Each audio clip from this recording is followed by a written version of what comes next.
Good evening, everyone. This is a meeting of the Merrimack Village District Board of Commissioners. This is April 17, 2023.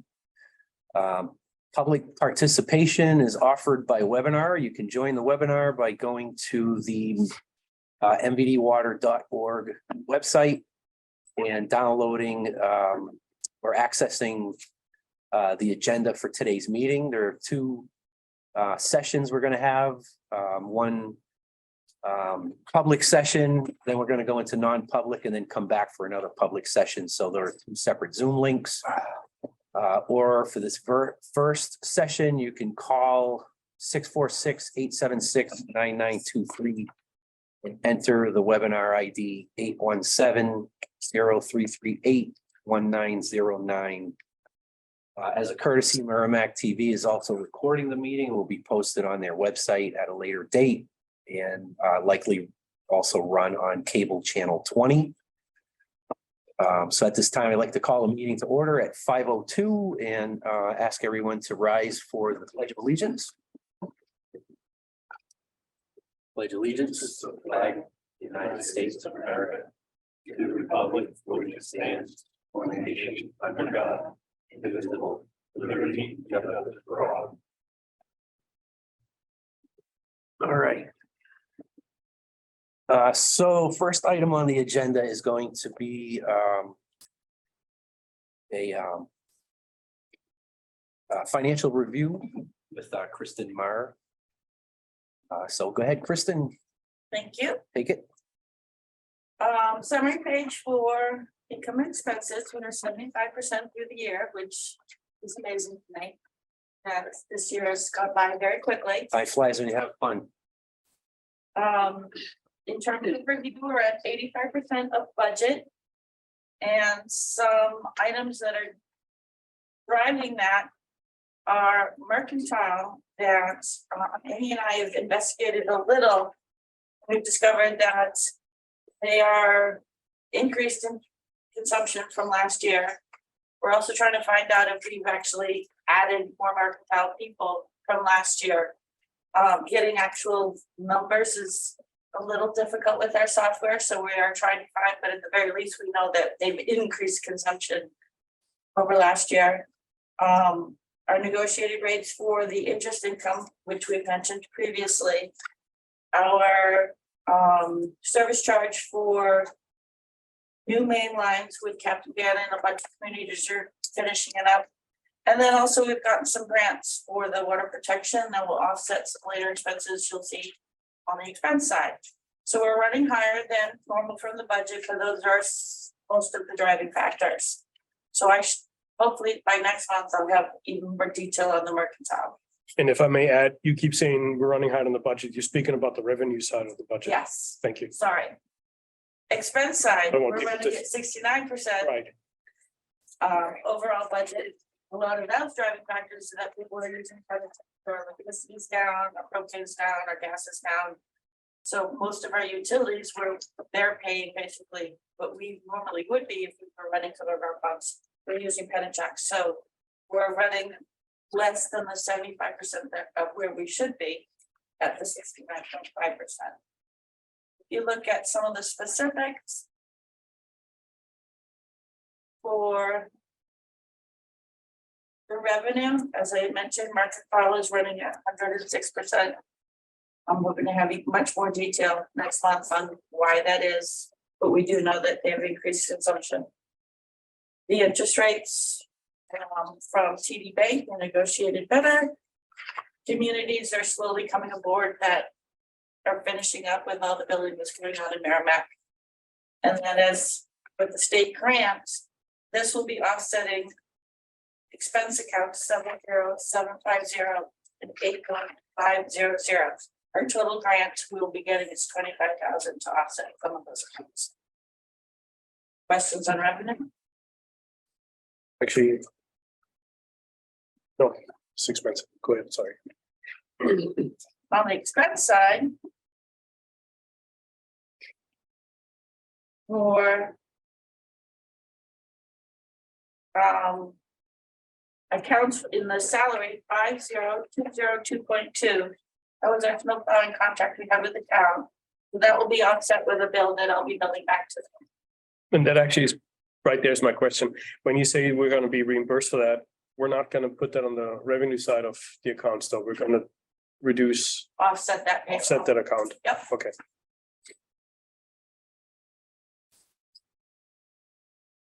In terms of some of the insurance, 50500, 50525. Some of the things that we budgeted for as we're getting closer to the end of the year. Some employees potentially going to family have not been paralyzed, so we're having some savings with it. Flex spending, 50530. We have low participation and I'm hoping to change that because it's a very good plan for FSA if people don't understand what it is. The utilities I went over in terms of using Penachuk, those are running lower than expected. And I'm sorry if I'm nitpicking, sorry to Yeah. interrupt, but when you keep saying using Penachuk, I would like to clarify for the voters that we're buying Penachuk Buying, water, Sorry, right? We should further clarify that that was a special, Yeah. a special rate. Right. Basically a break-even rate for them. That's. Yeah. So it was at no cost to them. Right, which we would normally not be able, nobody would be able to buy at that rate ever, right? So we're not using Penachuk water, we're buying water from we're Penachuk. buying water, yes. Just That want was to clarify the that. emergency to try to keep our the PFOA levels down below the 12 MCL, which is instead of using our well 2, which was untreated last year, Correct. or this fiscal year. Correct. Filtration 60650. We came in under budget for our first change out of 4 and 5. Good. And the expense account.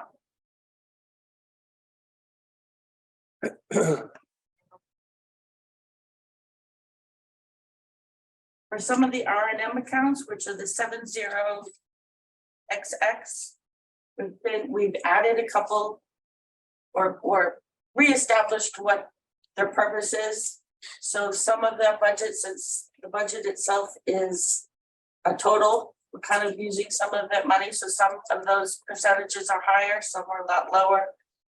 Because between Ron and I, what they were described as was not as defined as it should have been. So we're trying to better keep track. So this year's budget FY24, keeping that in mind, budgeted much better than where bucket should be. Yeah, I was gonna ask about that because I didn't see budget items for 70040.2 and 0.4. So those are probably what you just explained. And then the only other question I had was on 70045.3 hydrant enhancements. That number was like double the budget, so I was just wondering And if again, that was so a specific thing or. some of that in terms of the R&M hydrant, we kind of Just like reclassification. would reclassify some of that budget line, so. Again, it's overall end budget for all. So some of these got moved around a little, much better taken care of for FY24 and better so that the enhancements is. True new hydrants, those communities were adding hydrants to the system, whereas we're kind of lumping them all into R&M, new and repaired, and. So this will be much more defined as we're growing with Merrimack. Now, we had some people in here asking for a hydrant. I forget where. We're working on that one right now. Is that not included in this number yet? Not yet. Okay, that's what I was wondering. Okay. Any other questions? Okay. And just one more in terms of 70750 and the 8150, those are wellhead program and R&M watershed. Those are where those $25,000 grant will be offset. Good. That bring that pretty much back in line, Exactly. right? Questions overall? Nope.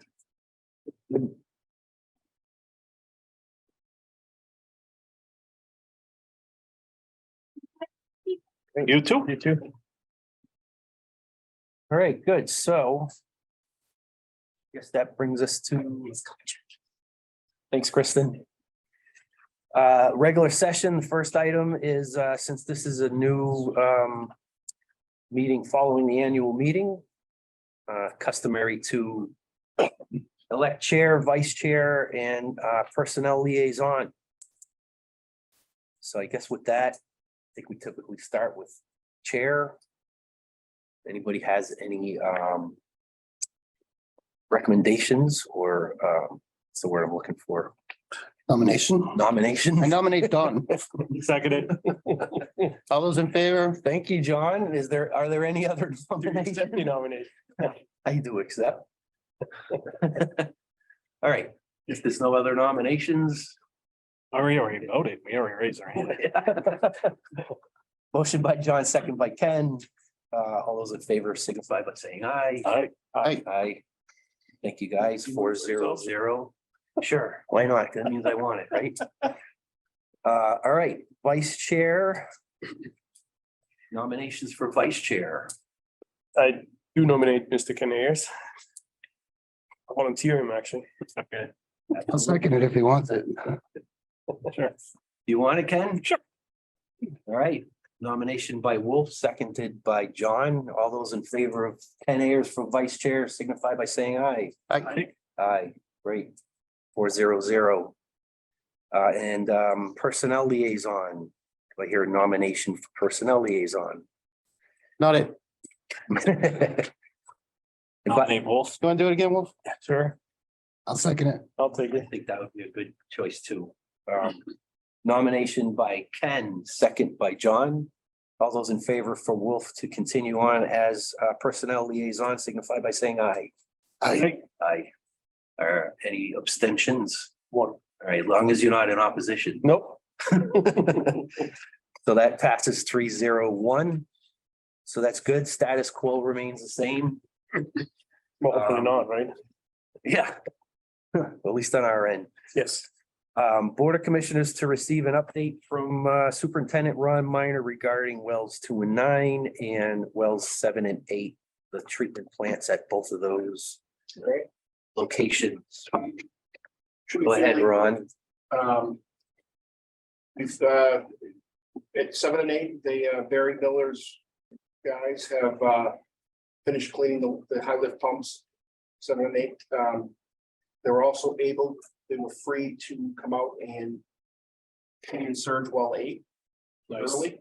nice. So that which should be done, actually it is done today, and they were actually pulling a sample on that today. Great. We were also able to pull some samples from the 50% port on the lead vessel.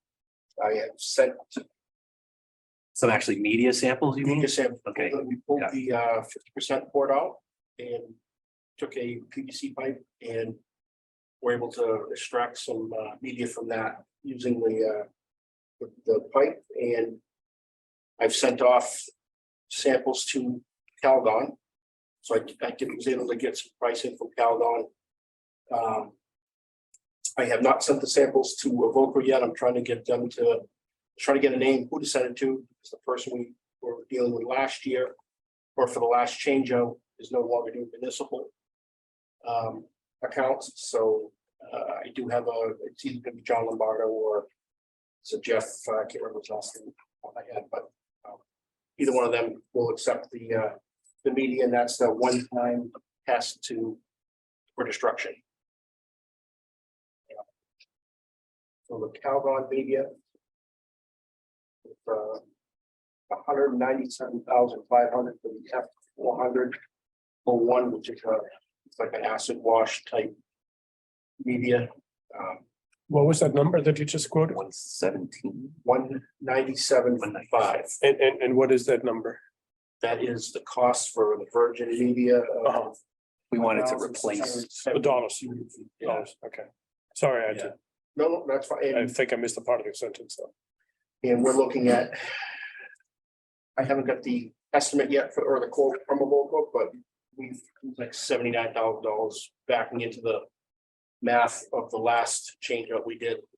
So, So obviously it's more costly for virgin, fresh yeah. media, and it's less costly to regenerate.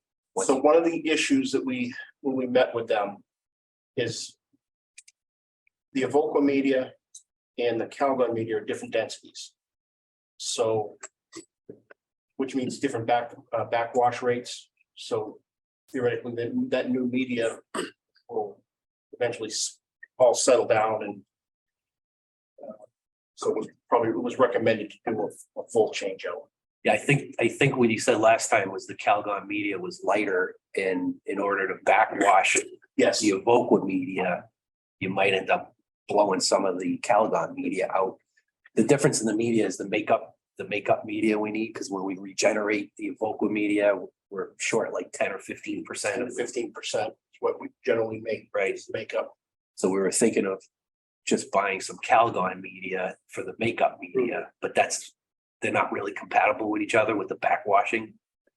So he was looking at getting costs on just completely new Calgon media, which is that 197,000, right? Yes, I think we are just planning on, since we already have the Evoqua media and it's like, what is it, 78,000 to change it? 79, something like that.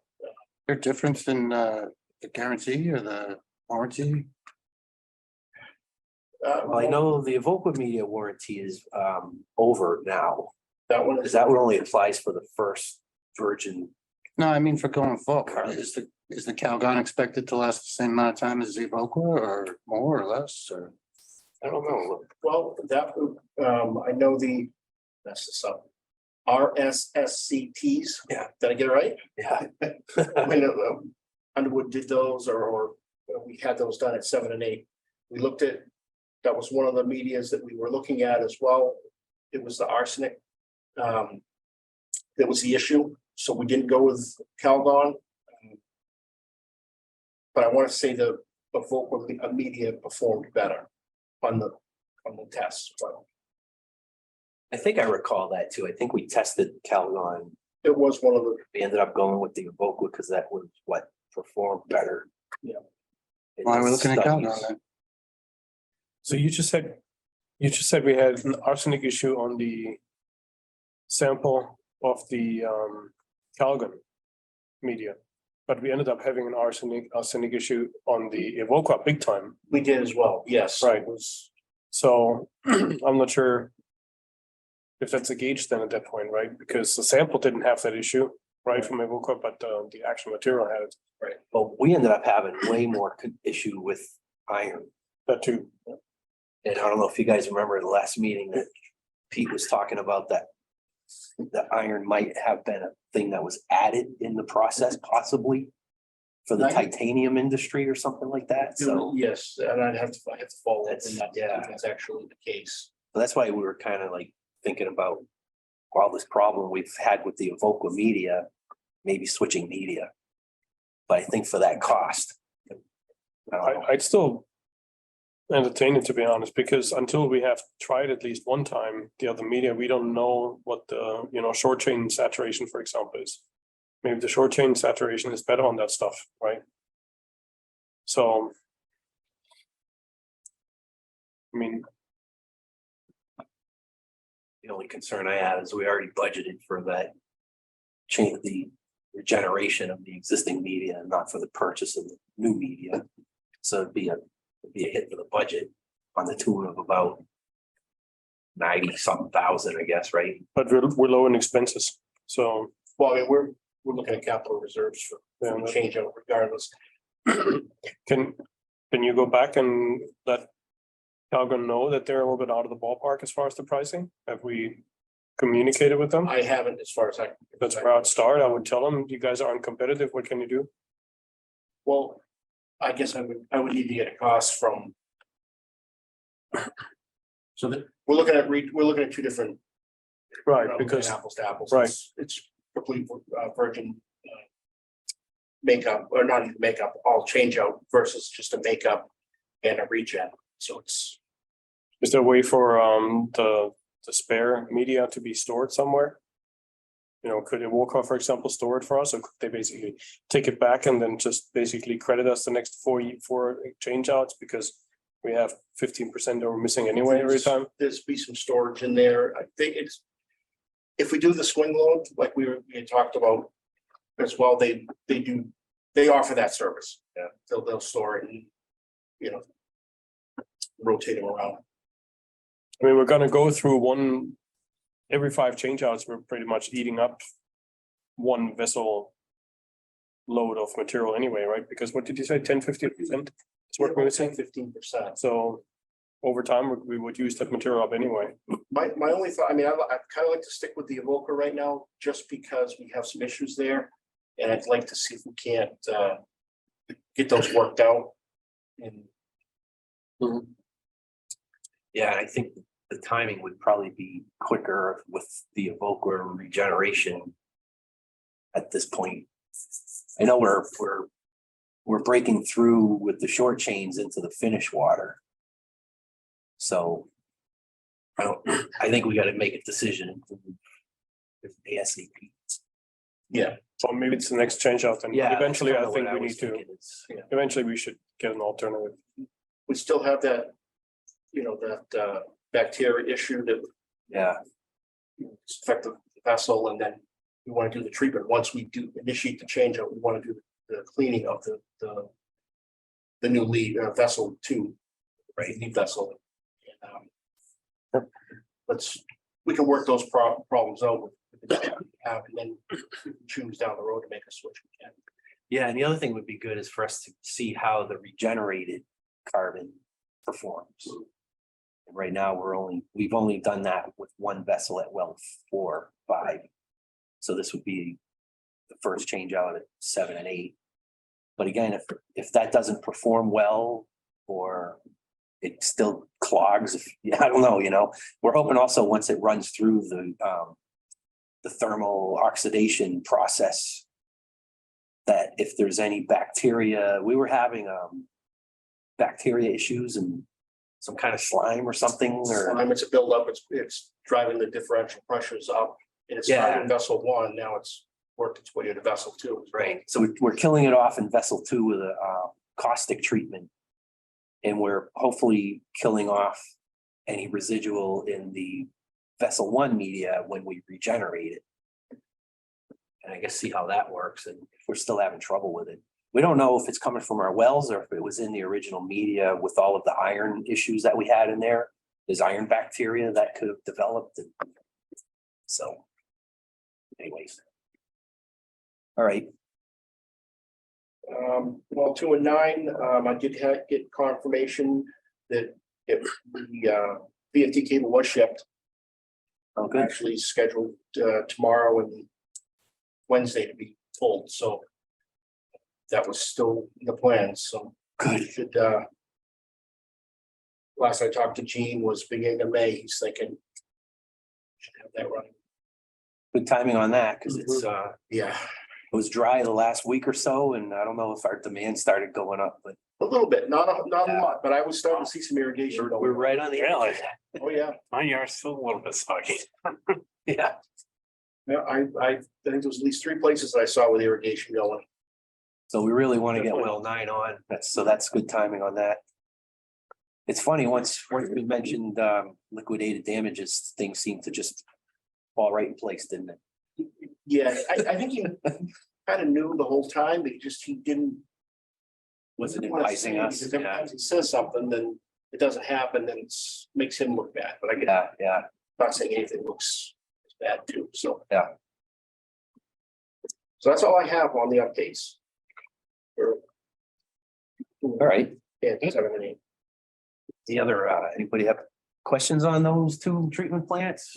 No, Everything's still up and running at well 9 and 2 for well 2 anyways, right? Yes, Do we have, are we using only one train of vessels right now? I'm splitting it for both.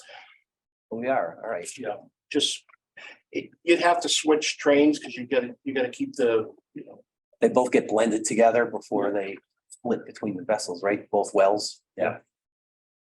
you need to refresh that. So every other day or Yeah, you don't want to let, The other day. you don't want to let carbon sit around. It could get bacteria. What about well 3? Is that decommissioned? Yes, Well, it's a, well, inactive. It's inactive, but not decommissioned, but it is, Inactivated with DES too. right, it is, okay. so that And- means we need to get their permission to put it back online, right? Yes, It would just be the matter of letting them know and then taking a bacteria sample. It wouldn't be a. Right. And it's still physically connected to the system the way it's always been, just not through any of the filtration plants. correct. No? Great. Yes, no? Well, it's connected to the system. It's not, Right. really- nothing, there's been no Right. changes. Sure. So it would go straight into the system unfiltered. Correct. Right. Okay. Are we still sampling that monthly too, or? We haven't been, no. Okay. All right. And I know it had manganese concerns with the 0.3 limit, milligrams per liter. And it definitely exceeds the PFOA MCL of 12, so With the sodium chloride issues and that's true too, yeah. Okay. So decommissioning is actually a term that refers to filling in the well and all that stuff, like it's unusable after that, active. which I don't know, that someday they may actually make us do that. But that's gonna be a future thing, right?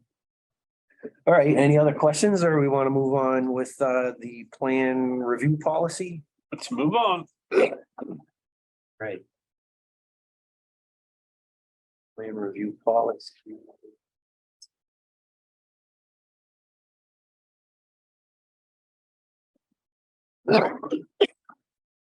Sure.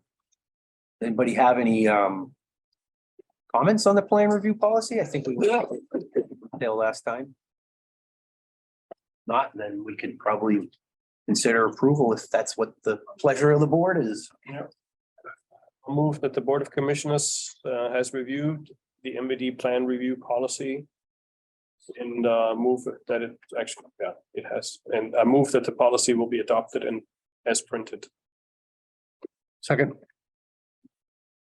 Great. No questions, comments, and motion by Wolf, second by John to approve the plan review policy. All those in favor signify by saying aye. Aye. Aye. 400, no oppositions, no abstentions. All right, the next one is the media change out. Review. I had a few comments on this. I don't know if anybody else has any. Welcome to offer. Go for it. All right. I think we discussed last time using the word guideline. So I did get a. Did you just talk to somebody about I that? talked to Carrie. And she said it really doesn't matter, except if it's adopted as a policy and then deviate from it will be to, an MVD vote to approve or ratify. Okay. So a guideline wouldn't carry that same, If a guideline, then it gives you more discretion. what do you feel about that? I mean, I kind of think we should maybe go with a guideline, just so it may be more of a just more work to, we're gonna have 3 treatment plants, and if we needed to deviate, we'd have to take a vote and all that stuff. I mean, I don't know, it's up to you guys if you want to be involved to that degree. That's fine, but it may prevent us from doing something if the board's not all together and votes to do something too, right? Whereas if it's a guideline, you may have more latitude to make any modifications without having the whole board have to vote on it. It doesn't matter to me either way. Yeah. I think a little bit of flexibility would be a good idea, because we might have, supply chain Right, issues that keep us in a bind, or some other reason that we don't see right. Guideline to start where everything is really fresh. We're still learning how these yeah, and then working, so. if it's like something we never have to deviate from, then we could elevate it to a policy if we wanted to, I guess, I don't know, that was what I was thinking of that. I'm fine with the guideline. I think think you may want some of that one or two, because where we have different treatment, that's 3 different things that we're treating. I know. for. It could be different for each one It's of gonna them. be a lot going on, yeah. You know, I wouldn't want to have to call special meetings because you want to make a certain decision, but you can't deviate. We all have to have an extra meeting and all that. It seems like it's probably more than. This was just getting ideas on a sheet here that makes sense to how to execute it, so. All right, so obviously the title, policy, and then Roman numeral number 2. You can change from policy, just make that say guideline, I would think, right? Yeah. And on Roman numeral number 2. It says reactivate or replace GAC. And I just didn't know if we wanted to just add in the lead vessel after 2 consecutive samples. Just so it's a little more definitive. I don't think we'd be replacing the lag vessel. So after 2 consecutive samples, Kind of says that already though. Yeah. of the Good, lead isn't it? vessel. Oh, yeah, I guess it does. All right, I didn't notice that. 2 consecutive samples. Should we say confirming instead of confirming PFAS breakthrough? Into the effluent of the lead vessel, but no sooner than after 8 months, that's fine. I'm a little surprised about the no sooner than after 8 months. What if all of a sudden we have some kind of influx of PFAS out of the ground that is just beyond anything we've seen before? And the filters are caked up in 4 months. Just a guideline. Yeah. Changing it from a policy to a guideline, we'll have Oh, just- flexibility in that case. Yeah, it's true. Yeah, I mean, obviously, if the regulated contaminants break through, then We have we to certainly anyway. have to take action on that. All right, so under procedure number 1. Let's see here. Upon startup, monthly PFAS sampling will be as follows. So I had a question here. Does the initial sampling occur at startup or at the end of that month when startup happens? Upon startup, monthly PFAS sampling will be as follows. We normally collect them, what, any typical time, the end of the month or just whenever during the month? I don't know when we collect those. Are these the routine ones or this is special sampling? So this would be, it would be monthly, but it's usually actually gonna do it this week. Thursday. So based on startup, we're gonna start sampling at the 25% for and raw. And it- I was meaning startup in this. Would be the next, within the month, we're doing the sampling, we just, Yeah, I think that's what I understood by the word monthly. You know, it didn't say like. I wouldn't- immediate- I wouldn't do it, sample that. Yeah, That day, I mean, I wouldn't think there'd be a need that soon, but that's to get it into the rotation. right. So because of that, and you know, I'm thinking about this, I'm like, all right, so we're gonna wait till the end of the month and sample. Then those samples might not be even, the lab results might not be back. Sometimes it takes 4 weeks, so we might have even be sampling the following month before we have the lab result back from the first month.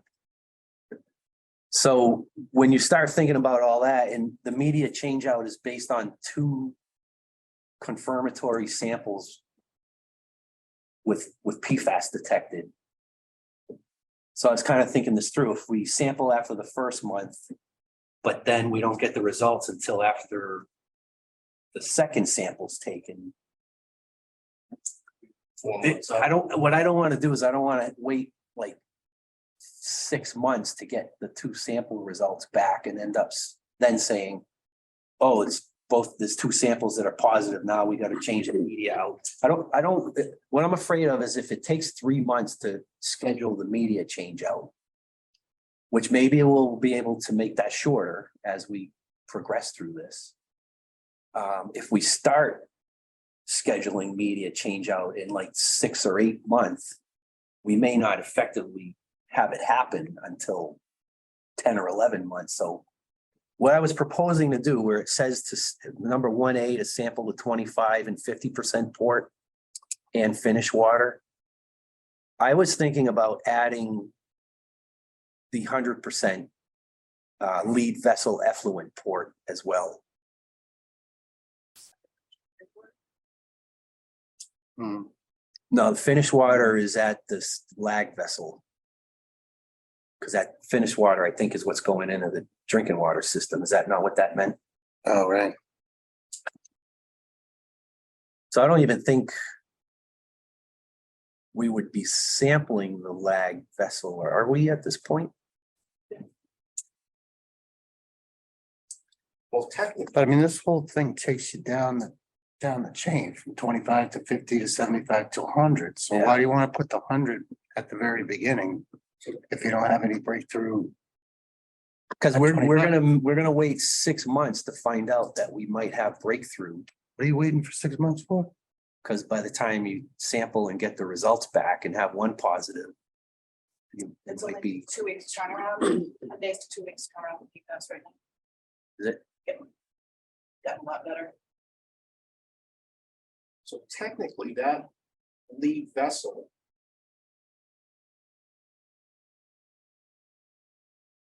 Well, It should be all like regenerated media. that's the lag switched over to the lead at that point. Oh, that's right. So that's the thing is. It already has broken through PFAS. Like it's happening at well 4 right now, and it's happening at well 7 and 8 already. We're gonna have PFAS in the finished water. So that's kind of where I was going with. So we're gonna already have some sample results, knowing that if it's, if it's in the 25 board or whatever, so. So I'm kind of wondering why we're only sampling the 25 and 50 if it's already broken through the 100% already. As a lag vessel, and then we're gonna switch it to the lead vessel. You know what I mean? I guess what I can see here is we already know it broke through. If we wait, I just have this fear we're gonna be waiting like 3 or 4 months to say, all right, we got 2 confirmatory samples. Let's start scheduling the change out. Well, would it be better off, could we say on the second? We get the results back. Confirm, we have breakthrough into the effluent, can we immediately take a sample? Retake? Maybe that one we can do a rush. Yeah. I think we could. The 2 weeks ago on rush. They don't really have a rush. You might get a couple days earlier, but There's a rush. You paid for it. We paid for it. Alpha, Yep. I can get a 3-day rush. 3-day. For that.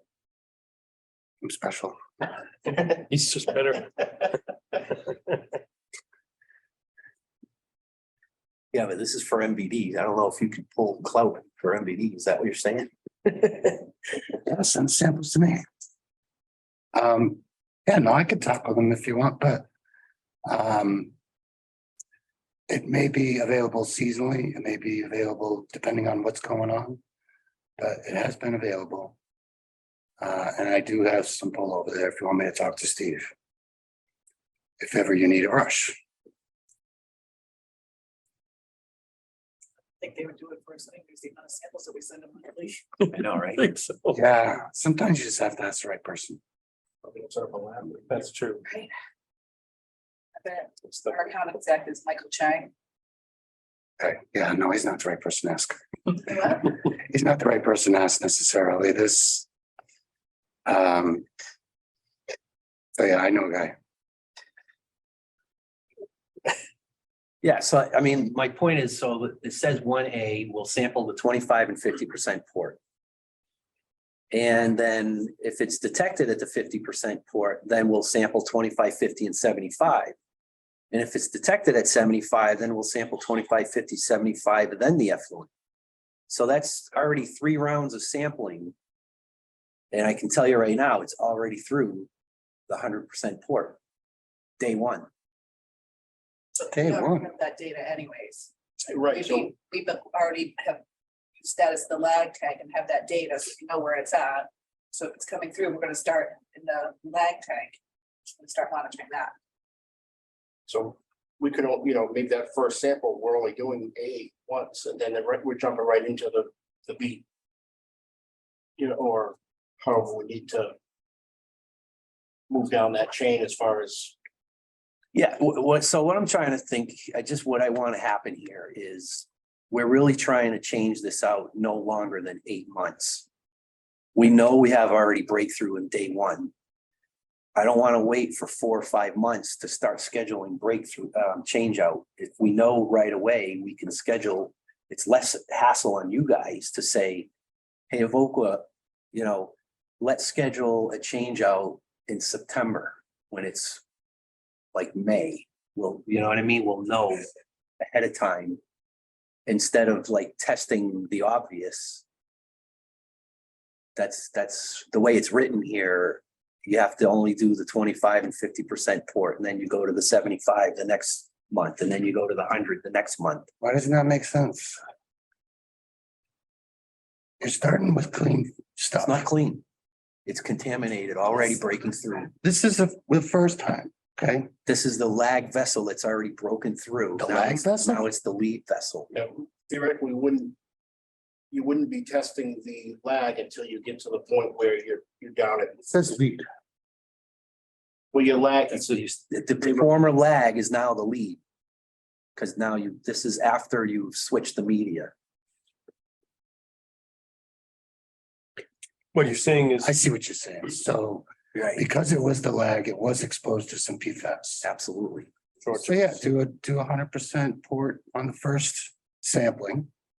And then if nothing's coming through any of the ports, go back to the 25%. Sure. from that, for the That's a good. 50%, okay. So what I was only recommending to add was 1A where it says 2550. Add the 100% port or the effluent of the lead vessel. But just the initial isn't that the finished water? sample. Nope, well, I think the finished water in my world, in the water world, means the water going to the customer. After lead, after lag tank. It's not leaving the pump station, basically. Yeah.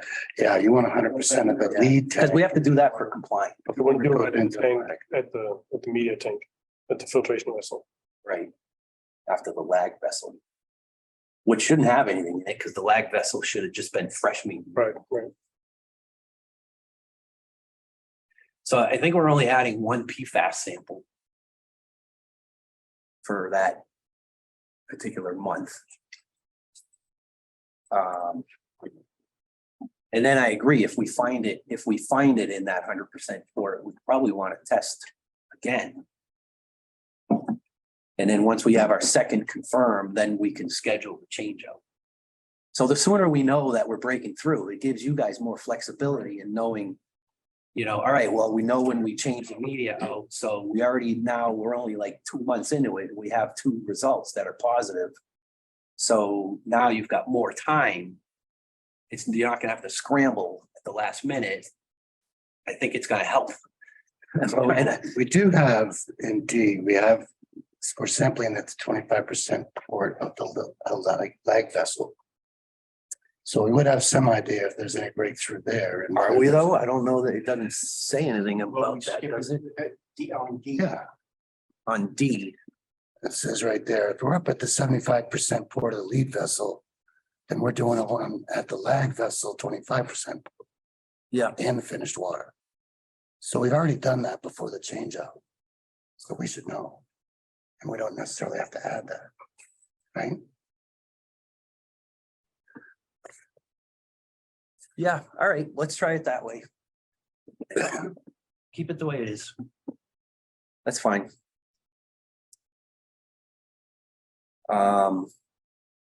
Anybody else have any other comments on this? I mean, I'm fine the way it is then. I have a bunch of typos. We can't vote on this today anyway, right? Can we? This has to be read twice, right? No, This is like Just a second. Yeah, but I can make, you want to send me your edits, I'll have it ready for next meeting and Do you have it marked up? Yeah. Make a copy. You can just have that copy. You may not be able to read it. I can walk it through later quick.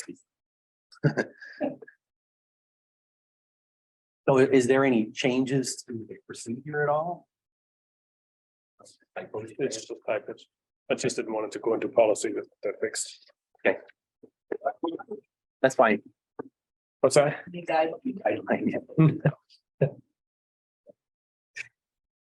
All right, Leave it to the German. My wife hates me for that. all right, so we'll incorporate those corrections and then for third reading next month. All right, any other questions, or we can move on to number 5? Let's move to number 5. All right, Board of Commissioners to authorize here to sign a certificate of vote to apply for an $80,000 watershed assistance planning grant. Yeah, so this is not the entire packet, it's actually 124 pages long. It's all kind of it's grass and stuff, like speak watershed grant. We met with DES a couple of times, and so basically this, by us doing this watershed assistance planning procedure,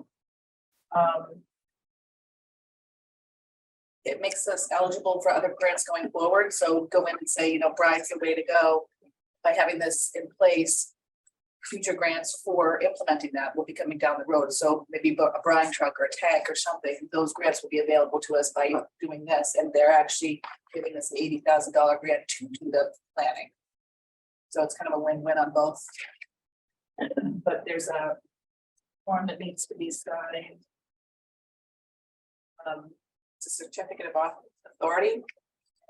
What this is saying is that Don, you as the chairman, Yep. authorizing you to sign documents, and that Yep. the board is committed to, the board knows about the $80,000 grant that we're applying for.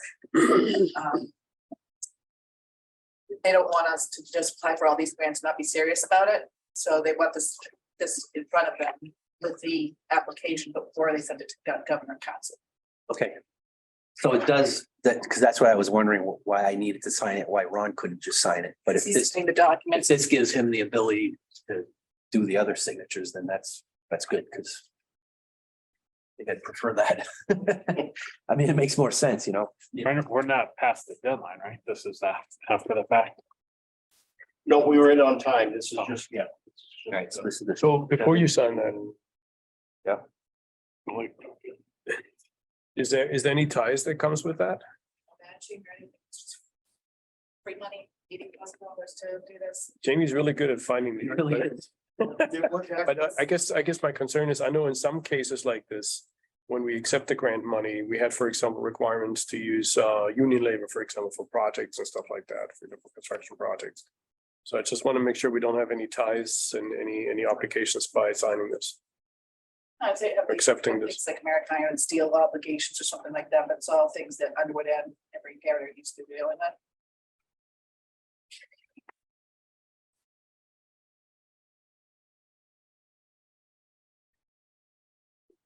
All right. I believe we're the only ones applying for this grant. It's actually nice to see that sodium chloride is becoming subject that's being paid attention to. Yes, actually approached us about this grant, Mhm. because they know the involvement we have with the sodium chloride committee, the project, and all that. Right. Thanks. All right, anybody have any other questions on this particular grant or anything? No. Nope. Good. So we don't have to vote on anything, we just authorize that. Okay. All right, moving along, Board of Commissioners to discuss public event policy. That was with Carrie. I don't think she's on yet, so we could probably, She was jumping on. right, we could probably move up some other stuff. Can I move we go to the agenda minutes? Item, minutes from, Minutes, sure. yeah, just where Yeah, I was. we're doing we're a little bit ahead. From the second session and bring it into the first. Yeah, I was thinking that would be the case, so that's good. All right, so the minutes. First minutes we have is the February 23rd regular meeting. That was attended by Ken, Wolf, and Paul, who's not here, and John. We had everybody for that one. I had to leave. Oh, is that the one that you let? Oh, yeah, Yeah. that's right. Yeah. Does anybody have any corrections or questions or anything? I had one thing on that one.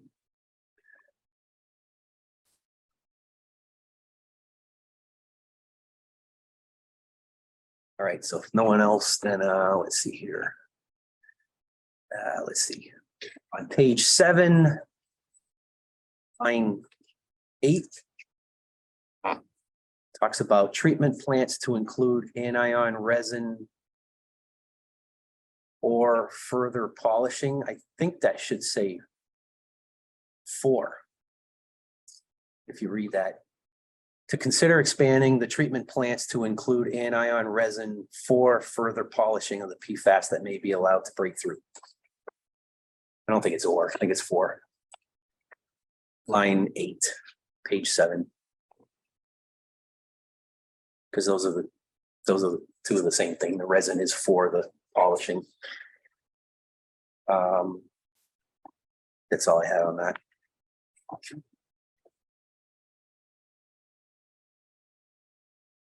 So if anybody else has corrections, now's the time, or else we can just vote to I'll move to approve the minutes, actually. Do we do one at a time or? Yeah, I think we'll do one at a Okay. time, just because I know there's different people that were here and weren't. Okay. And all that stuff. So I vote to approve the minutes of the regular meeting of February 23rd, 2023. Seconded. Right, motion by Wolf, second by Ken. The other discussion? On all those in favor of approving those minutes signify by saying aye. Aye. Aye. John, you abstain, I'm assuming? Yes. Okay. All right, so that's 3-0-1 with John abstaining. The next minutes are.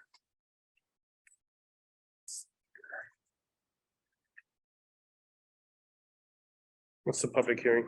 Public hearing, yeah. Public hearing. Find this page here. I make a motion to approve the minutes of the public hearing of February 23rd, 2023. Seconded. All right, motion to approve the public hearing meeting minutes for February 23rd made by Wolf, second by Ken. All those in favor signify by saying aye. Aye. Aye. John, how do you vote on that? I'll abstain. Abstain, all right, Sorry. 3-0-1, John abstaining. All right, now we can go down. Okay, so the next one looks like March 20th, regular meeting. I got a couple corrections on that one.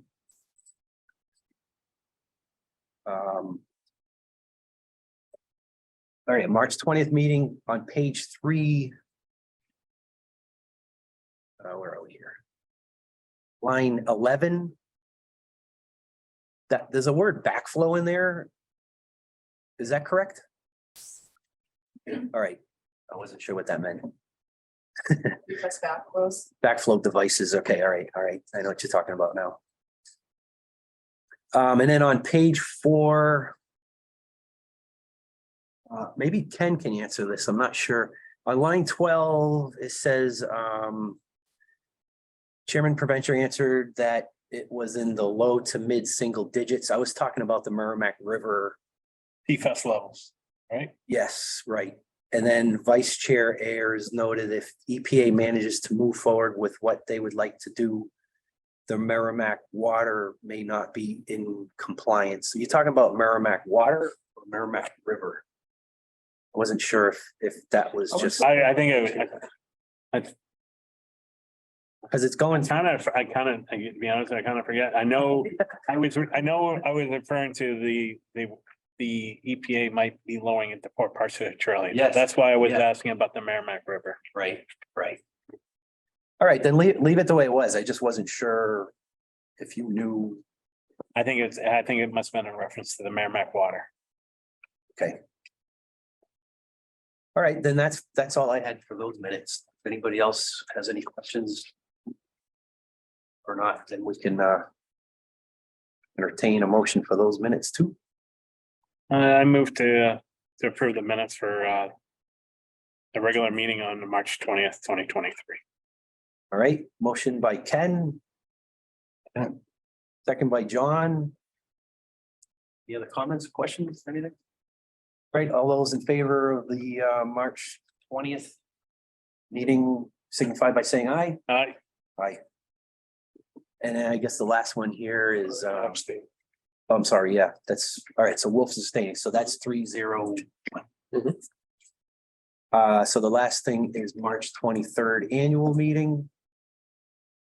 I don't have anything there. Does anybody else have any corrections or anything? If not, then we can entertain a meeting for the March 23rd annual meeting.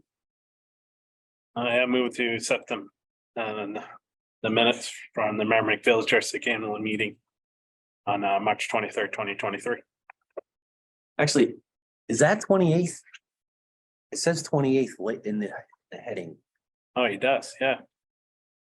Oh, well, we got one thing. No, that's a Friday, so it was the 20th. It's the 20th.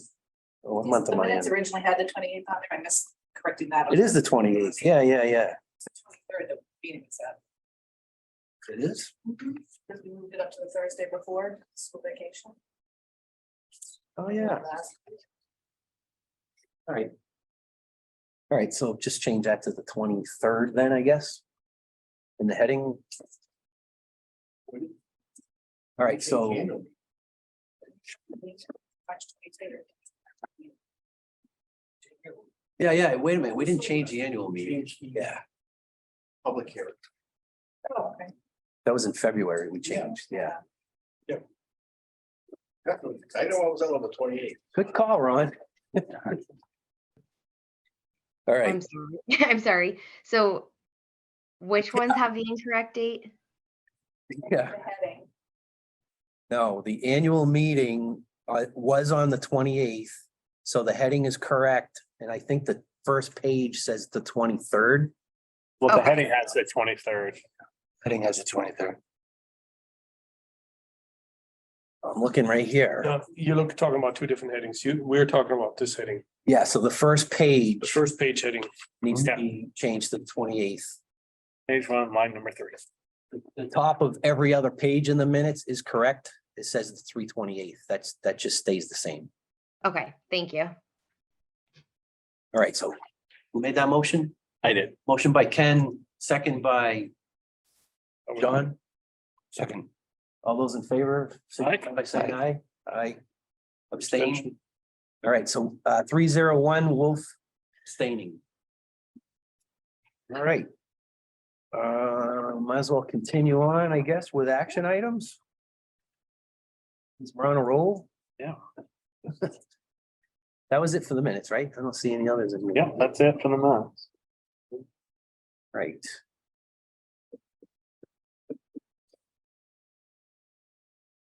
All right. Okay, action items. That report, I think, was in the packet. The engineering service requests from Underwood. So I guess we can move on to the next 23.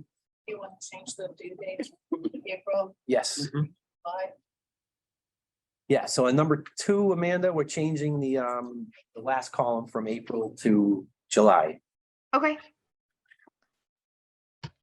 Okay, and then number 23, we were planning that one for the board meeting in May. Number 40, open house at treatment plant. Yeah, I mean, we have all our treatment plants are essentially online now. Is Well, nine's 11 not o'clock, right, technically yeah. on. Yeah, you want to wait with that before we, okay. Yeah. All right. Number 43, ongoing salt mitigation committee meetings. I don't know if there's been any new developments on that. I did, well, I said, follow this one or the, moving the sign, I did talk, I did send an email off to Gronkowski, I don't remember his first name. Brad, yeah. Something like DOT. Somebody at the New Hampshire DOT. DOT, I sent them an email asking about, like to get together, moving signs, adding some signs. Adding our wilderness area signs. Any response? And, maybe start talking about how they can help us reduce as well. Yeah. No replies yet? No. Okay. I can do that too. I did talk to Lori as well. She's with the DPW, right? DPW in town, yep, and she was letting me know two more signs need to be installed. They had an issue with their machine, that the new sounder. Yeah. That's been resolved. They're gonna get on the installing the last two signs here at some point. But they used chloride over the winter mixed with their salt to activate. They use half the salt they used last year. Really? Wow. Huh. That's good to hear.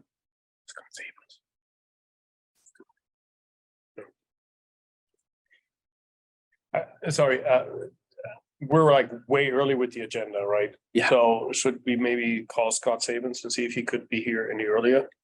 Because I have a feeling we're gonna be doing the interviews like at 6:30, not at 7. Carrie's gonna be doing the public event policy too before the interviews. Okay, yeah, well, we still have a full hour though, but Yeah, but we can get the other stuff done.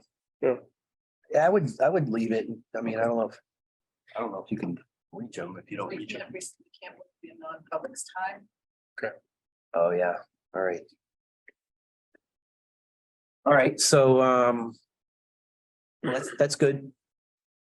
So I don't know when we want to schedule the next actual committee meeting. Obviously, it's summer, but you know, we might want to do something. I know we've done it in the summer before, and it allows people to exchange information and start planning for the winter season. Yeah, absolutely. Well, Jamie's thought on that was that this watershed protection grant is specifically tailored to sodium and chloride. That we get that under our belt and use that as a tool to give to other people. This is what we're planning to do. This is where we need your help. Okay, So we need to just wait until we could get that fleshed out. all right. I mean, just keep checking in with him, and if he thinks there's a time that it makes sense to sit down with that committee and have another meeting and maybe update everybody on what's going on, you know, that's good too. So yeah, I'll leave that up to you guys to kind of coordinate that with Jamie. I think makes a lot of sense. All right, any other questions on that? Move on to number 46 then. That's the It's gonna be tonight. event policy, we're talking about that next with Carrie. Let's see here, system development charge calculation metrics to include escalation due to irrigation. We had targeted June of this year for that work session.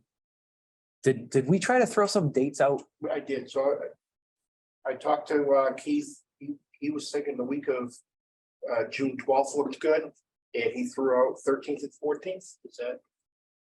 I left my phone in the car, so maybe. 12, 13, 14. You have a conflict, you said? I don't know, my phone's in the car, Oh. apparently. Can you send an email out to everyone just to say, hey, Please do. if any of those 3 days work? Yeah, why don't you just do that? And then we can hopefully schedule it. 49 is the same thing, right? Yeah, 49 is the same thing. We're trying to do those on the same day. Okay, number 55, the sick pay time off format. Sounds like we're waiting for a proposal from management. It says to discuss in April. It's not on the agenda. really. Well, we had talked about it. Yeah, we kind of shortened the agenda up a I little. was gonna be busier. Yeah. Do we want to bring that back in May or? You know, because you wanted Michelle here too anyway. Yeah, I think so. So Amanda, if you want to change 55 to say, discuss in May, Okay. Easy enough. thank you. Yep. What do we get here? Policy for 56, 57, peak consumption. Update during April meeting and create a policy. I wonder why that is not part of 47 really. Isn't that kind of the same thing? I'm not even sure actually on this. I was actually thinking it was part of the policy, the plan review policy. Yeah. It actually was. Go into some In of that regard, it's actually taken care of, Right. right? So what does that mean about 56 and 57? Are we Now 57 is, overall versus permitted consumption? So that was something I talked to Amy about, and we really needed. I think it's gonna be tough we need to be able to flag something within the software. Yeah. That for a new, if we, obviously give somebody, a limit of what they can use, that anything over that sends a flag out, so.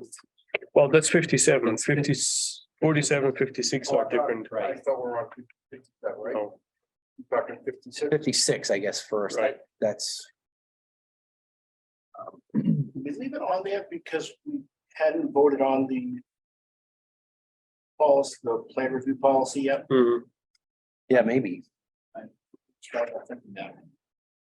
I mean, the idea, the intention of 56 is covered in the planned review policy, right? We're now looking at peak consumption rather than average consumption when we are assessing the permit Yeah, requirements, and we're right? requiring them So- to identify irrigation, and Right. quantify irrigation if they're proposing irrigation. So you could say for 56, we could flag that as to be closed upon approval of the plan review policy, right? Yeah, we actually did that tonight. That's right, we did We did that. that right before the GAC So close it out and. guideline. Yeah, Yep. that's right. Close it out then. Yeah, so 56 can close out, Amanda. Okay. So refresh what 57 was for again. I can't remember Well, what. before we jump to 57, 47 is kind of tied to 56 because it was about verifying that the system development charge calculation metrics are including an escalation that reflects irrigation needs, right? So the idea was if a requester for a permit, not for a permit, I'm sorry, for, a new customer, right, for a connection really. If a requester for a connection desires to put in irrigation, that we include that in the Which I system think it- development charge as well, not just in the permit, but in the system development charge. Which is not the same thing. The permit talks about the volume, right? The system development charge may be a result of the permit, but I don't know the process there. But it's still based on a gallons per day request, right? Isn't that how we calculate the SDC on a particular Yes, we were thinking. project? So I guess if they factor in the irrigation into that number, then the SDC would be calculated based on that number with irrigation. Right. Did we want to do more than that? I don't know what else. No, as long as that's really true. I mean, if the permit determines basically the volume, right, of that connection. And then the SDC is calculated based on that permit, then we have that covered. Right? Because the whole point, we wanted to make sure that new customers are buying into the existing infrastructure at the appropriate price Right. of the peak usage and not the average usage. So. Yes. Which would be, it would be captured in the Permit. permit for the larger meter, so inch and a half. Yeah, inch and a half, 2 inch and larger, because they give us their flows. A regular 5/8 meter wouldn't necessarily have their flows. I mean, they're gonna be a lot lower, so I wanna, your 5/8 and your 1 inch, you may want to adjust what we were, the calculation in that. Okay, to me, that sounds, we're not 100% sure how that works. At least I'm not 100% sure how that works. So maybe what we should be doing is, in fact, make that part of the work session, that we review how the system development charge is being calculated and whether or not we have that covered with the permit. With the changes that we just made to the will permit. be, no, it is that it. So when we get their usage on the larger meters for the apartment building, that's gonna be like a 2-inch meter. That's a separate calculation. That's based on so much for gallons per day, or the 5/8 and 1 inch is a set charge. So that's already factored in. It's also in there, but I don't know if that was factored in. Well, is the system development charge determined by the diameter of the pipe? It is. It is. It's not connected to the, The requested withdrawal or the Right. capacity.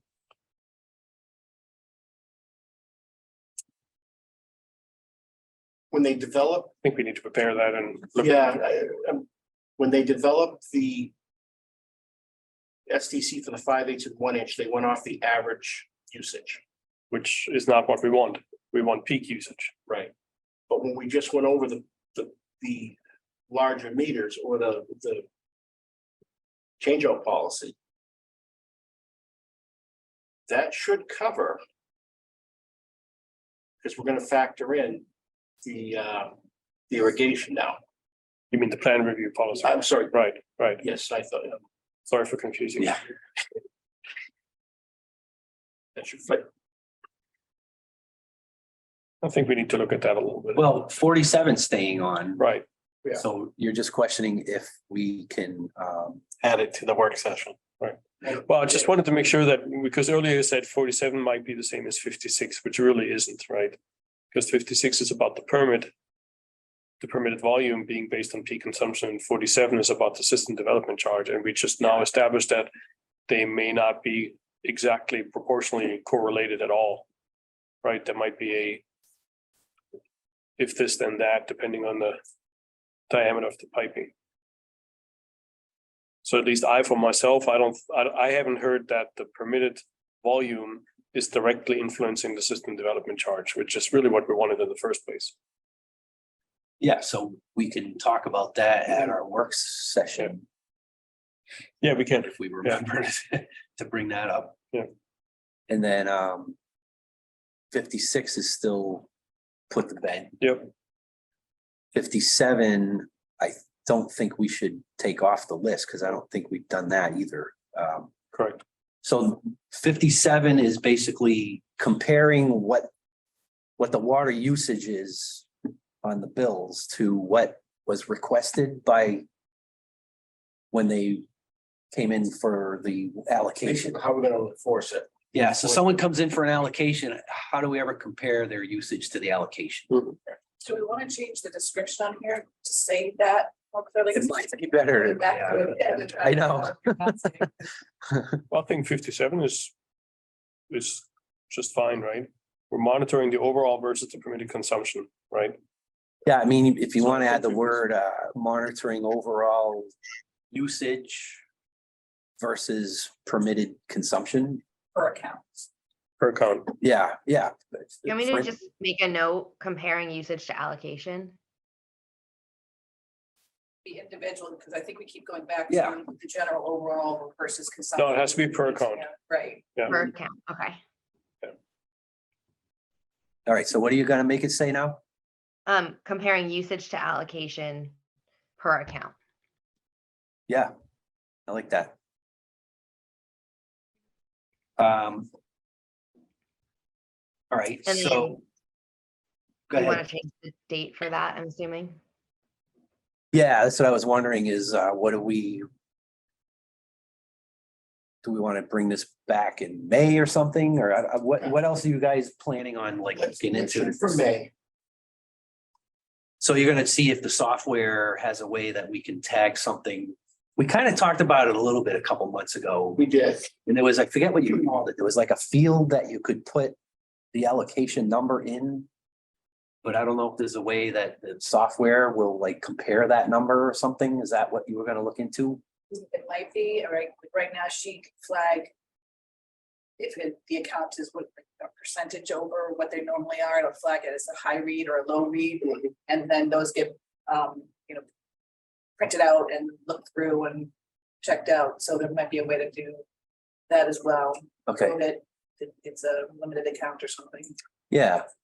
Cause I guess what we're saying is we're charging a fee based on what they're saying they're gonna use. And if they use more than they say, they should pay a little more fee because the fee is not based on the right number, right? That's kind of where this is all coming. Yeah. Yeah, especially because somebody could go in 10 years later and put in an irrigation system, right? Yeah, yeah. And never paid their fair share of the original infrastructure. Yeah. All right, I think that description will be helpful. Sorry to be, No, I'm glad, But- glad we, but I still would like to see permitted allocation in there because it's about the permit. It all goes back to the permit. permitted allocation, I think is a good word. All right, so let's put that on from May. What do we got? Number 58. Mineral graphs. What's in here? I don't think those are in there, right? Did you get them from Jamie or you might not just have a chance to get them? Ryan was in Virginia. He was gonna ask somebody else to do them, and honestly, I completely forgot to follow up on Friday. All right, let's see if we can have those for May. I would also I would advise that we probably want to update the website whenever we get these quarterlies. Which I think you just did recently. Didn't somebody ask about? Oh, there was PFAS. I think they wanted some graphs update or some results or something, but. Yeah, so as long as we remember to update the website at the same time, which is it's quarterly, so. 4 times a year, I think is reasonable. All right, so 58, we can move on.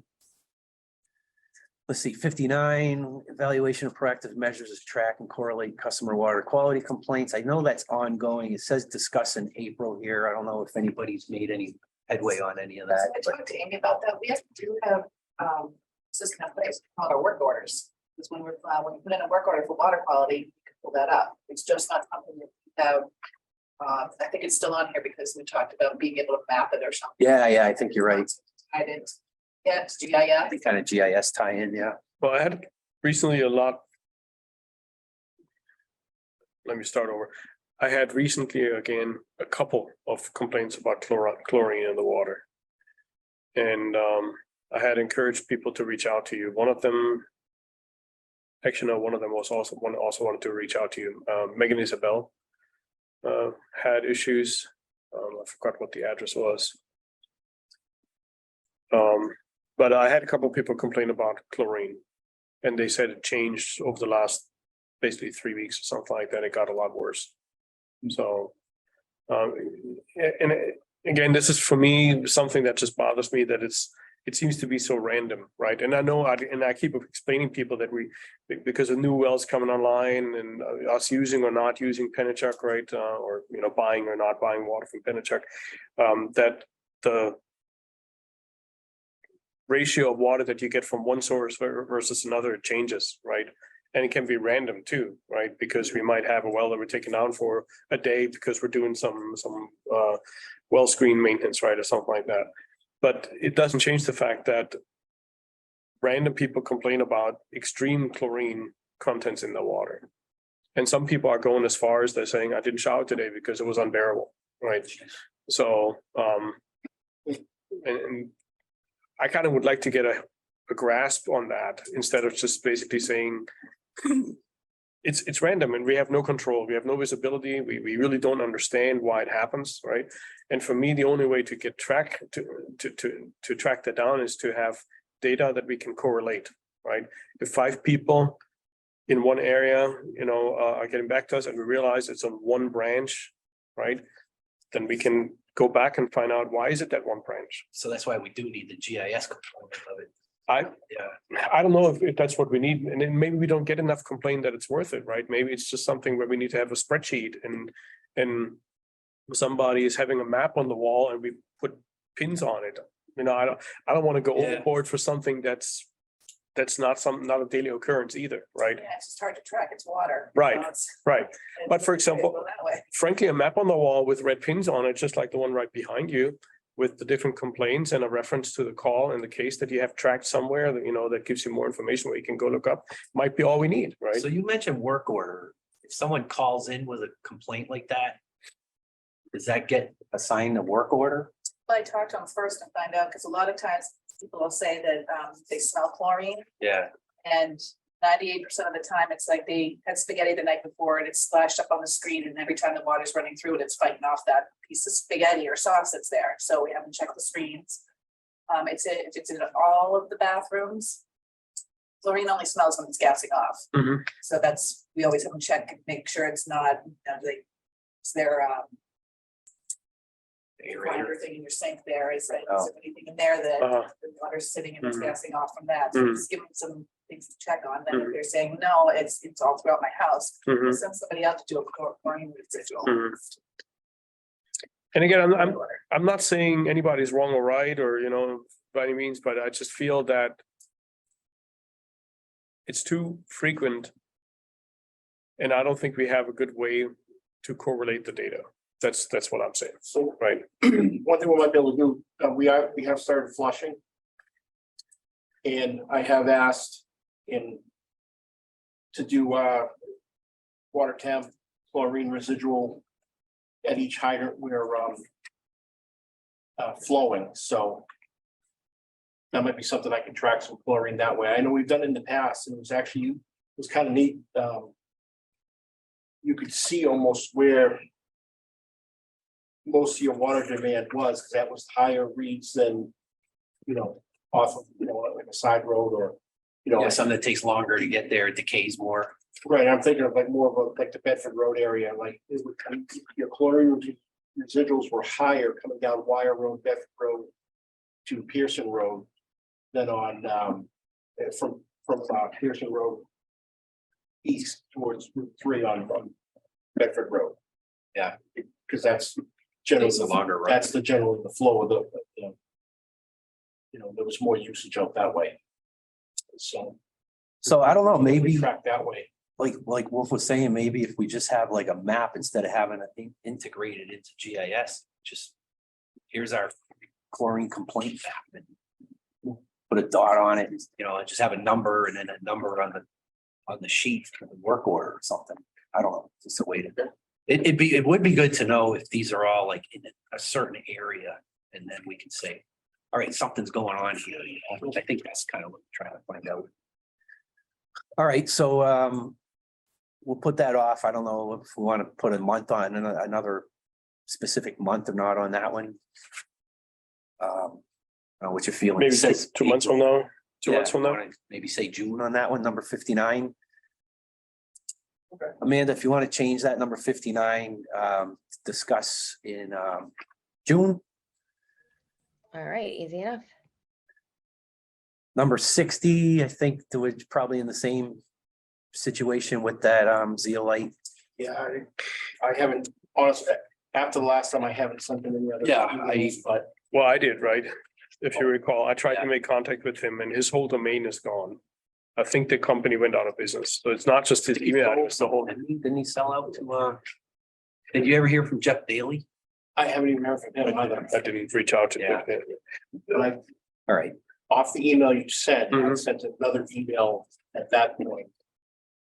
And I haven't done anything back. Well, the whole domain's gone. When you enter the domain, the second part of the email address after the @ is no longer registered. So I did know that, or I did find out the other day though, that some people are actually taking zeolite as actually as a supplement, nutritional supplement to, yeah, I know. Not what I would take, but some people do, to basically, capture, on. absorb stuff. So, and apparently zeolite is not necessarily something that only Lou Niles was offering. No, it's at the pet store. They have it for Well, that- tank filters. Right, so the question is Lou Is Niles, there any other right, zeolite? is there any might wanna other try? suppliers that we can try? And I would reach out to Lorraine Allen, because she has, my understanding is zeolite as a filtration media, sorry, Lorraine. Bring up her name in public, but she has, from what I understand, zeolite as a whole house filtration system. And, where does she have that from? Where did she purchase that from? It's like dual, Wasn't she working with that them? both positive and negative. That was, No You idea, can get some in both. no idea. I couldn't go back to the email, I thought it I'm really was. familiar with it. Oh, you know what? Actually, I forgot about that. There was a second email, right, that I wrote. I have to read that again. So. But you would think there's other manufacturers out there or distributors out there that we can. Yeah. Connect with. All right, so I think we're almost done this and gonna be a good ending at 6:30. 67, you already talked about the salt signs with DOT. 68, investigative funding is available for artificial recharge in Mitchell Woods. Keith and I met with the state about the ARPA funds, Okay, so we applied for the grant with oh yeah, for Mitchell Woods and the Mainline grant for Tomahawk. was that like the county That was the thing? county. That, yeah, I remember that. All right. Good, so number 69. What do we want? Granular breakdown of the cost of switching to monthly billing. Put that off for when you May, want to do May, yeah, that was one of the agenda items. right? All right, number 71, I guess we can close that out, right? Oh, did we didn't. We need to vote it Yeah, after the typos. all right, so number 71, we'll put that down for May. 72, paperless billing. There's no date on that. Do we want to put a date on that? Solutions for implementing a discount for paperless billing? Okay. No. We can charge extra. We cannot charge extra for not doing paperless billing, but we can grant a discount for paperless billing. That was we had an email about that. Let's bring that back in May. Yeah, Carries on. Now, let's Not not, tonight. yeah. Yeah. Rate discussion for April. I don't remember even what that was about. Rate, rate increase, yeah. That was one of the things was on for April. put that on May. Capital Reserve Fund balance policy, I think that's gotta be May. Yeah. All right, so that's good for the action items, so I think we can go back to number 6. If we have Carrie available at 6:30, we're gonna be talking about the public event policy. Are you there, Carrie? I'm here. I cannot start my video. It says that the host has disabled my video. Sorry. I don't think she did intentionally. Try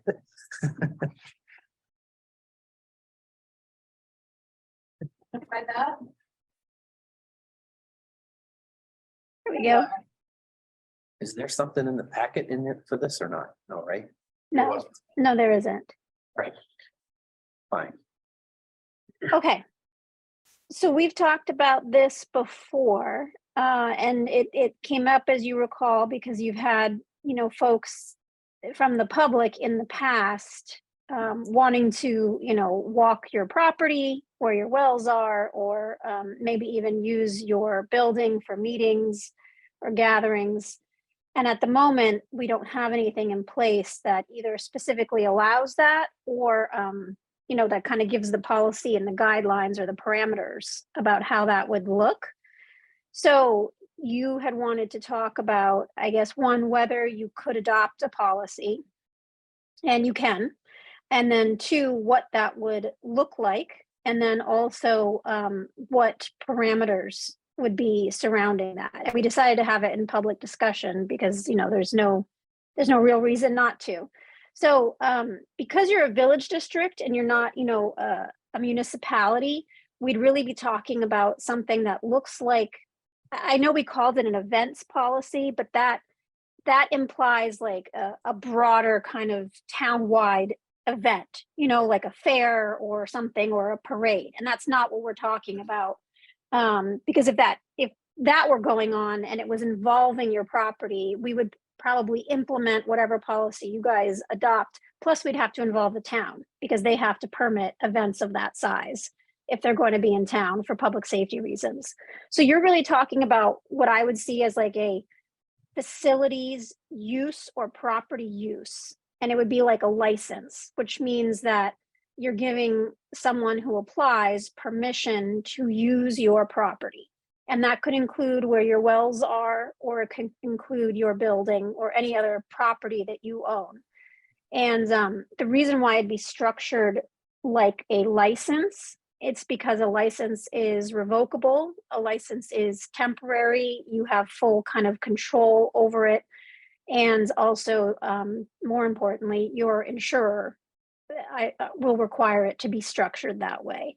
So what it would look like is a policy that kind of outlines, you know, be a policy that you adopted. And it would outline, you know, how to apply to use the property. It would kind of disavow that you have anything to do with any of, you know, meetings or events that are held, except for those occasions where they're sponsored by you, of course. It would talk about, you know, security, use of the building, cleanup. There would be indemnity provisions in there to make sure that you guys are protected in the event anybody gets hurt or property is damaged. But it'd be similar to like, you know, like in a library where you have a public room and groups want to rent that out. It would look similar to that.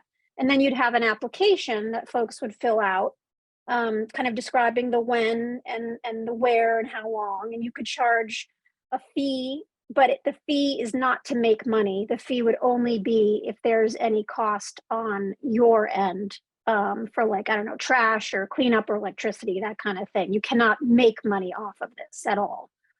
The other important thing is that you absolutely cannot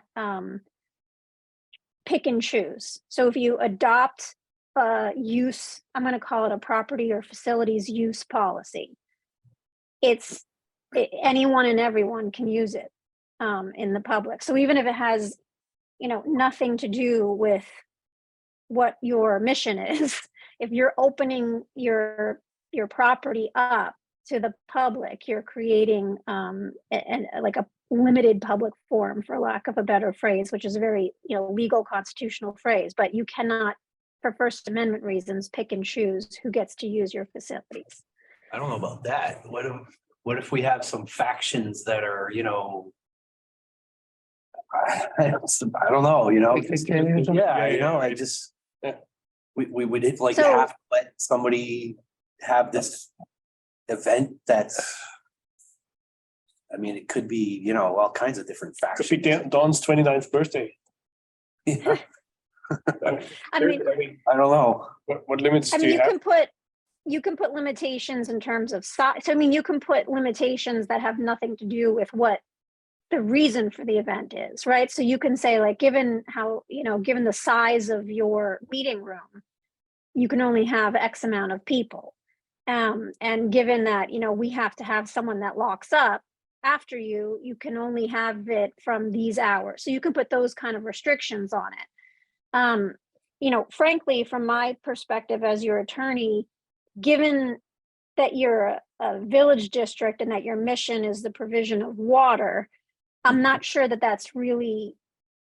I'm not sure that it's helpful or necessary, right? Like, there are spaces in town where people can have public meetings and do these things. What I think would make more sense, and that we don't necessarily need a policy for, but we could certainly adopt one or guidelines, is MVD, like either sponsored or MVD involved events where you would still have, if there's a quorum of the board, you'd still have to notice it as a public meeting.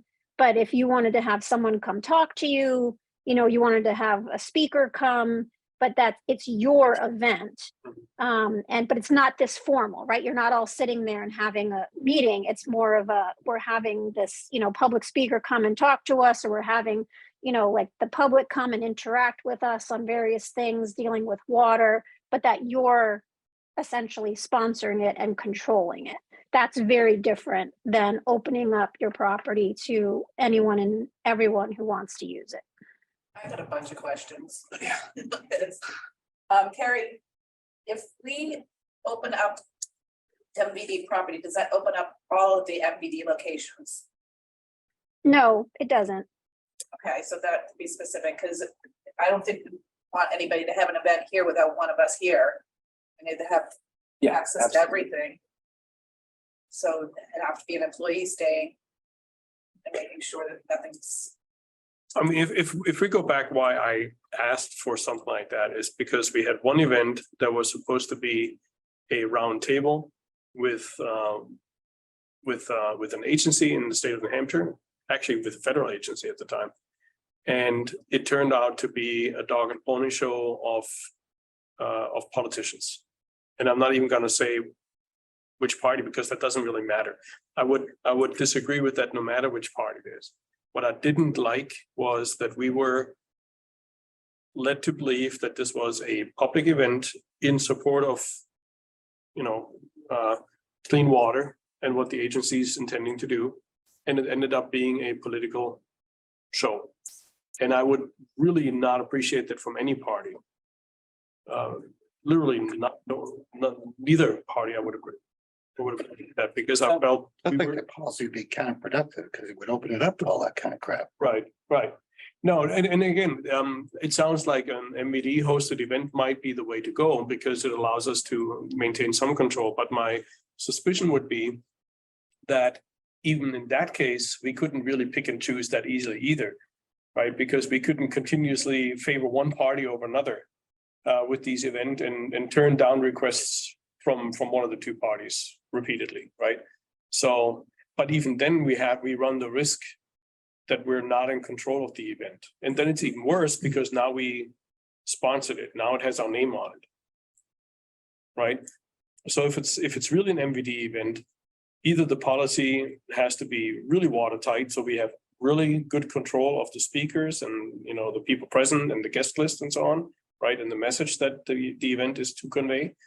And only if that is being, you know, followed, that what has been agreed with, only then we can hold that event. But then we also have to be very careful. What does that mean to any other party out there, right? And that it's not just political, it can be town versus state, right? It can be a million things, but it's very thin ice for us to walk on, because it's very easy for us to get caught in a situation where we're being seen as favoring somebody, right? Or disadvantaging somebody else. So what right do we have if this was based on MVD sponsored events only? What control do we have about presence and the parties invited? So, I mean, you have full control because you're not opening yourselves up as a public, you know, unlike what we were talking about before with like an event policy, you're not opening yourselves up to a public forum. You're the only public forum that you guys create where folks get to come in and have a First Amendment right to see, you know, say what they want to say is your public comment period. After that, you guys have business to do. The MVD has business to do. So anything that furthers your purpose, you have full control over. So I might have used the word sponsor, and I know that Wolf, you had said that. I almost don't like the word sponsor because it's not, it would be, and I don't like the word event either. It would be a meeting. I mean, you'd be having if there's a quorum, it's a meeting. And it would be, you know, you'd have your agenda, but it would just be, we're having a meeting and we've invited these people because we want to have a discussion about chlorine. You know, I mean, and there's an agenda and you control it, and it doesn't have to be this formal, right? You don't have to be sitting at the table. It could be more of a round table thing and a place for folks to sit, and maybe you have some beverage, you know, like some, you know, juices and things to snack on. So it's more of a conversational thing, but it's still a meeting and you still control it. So that also means that if someone comes to you and says, hey, I know you had so-and-so there because they wanted to talk. I'm just using chlorine because that's a nice, not getting into PFAS and everything, talk to you about it. And we'd like to come talk to you as well. You get to decide whether or not that's in furtherance of, if that's something you want to hear about, if it's something you want input on at a meeting. And if you don't, then your answer is, well, we have public comment period, and you're more than welcome to come and say what you want to say at that. But it's not like a sponsored type thing. It's not a thing where you're partnering.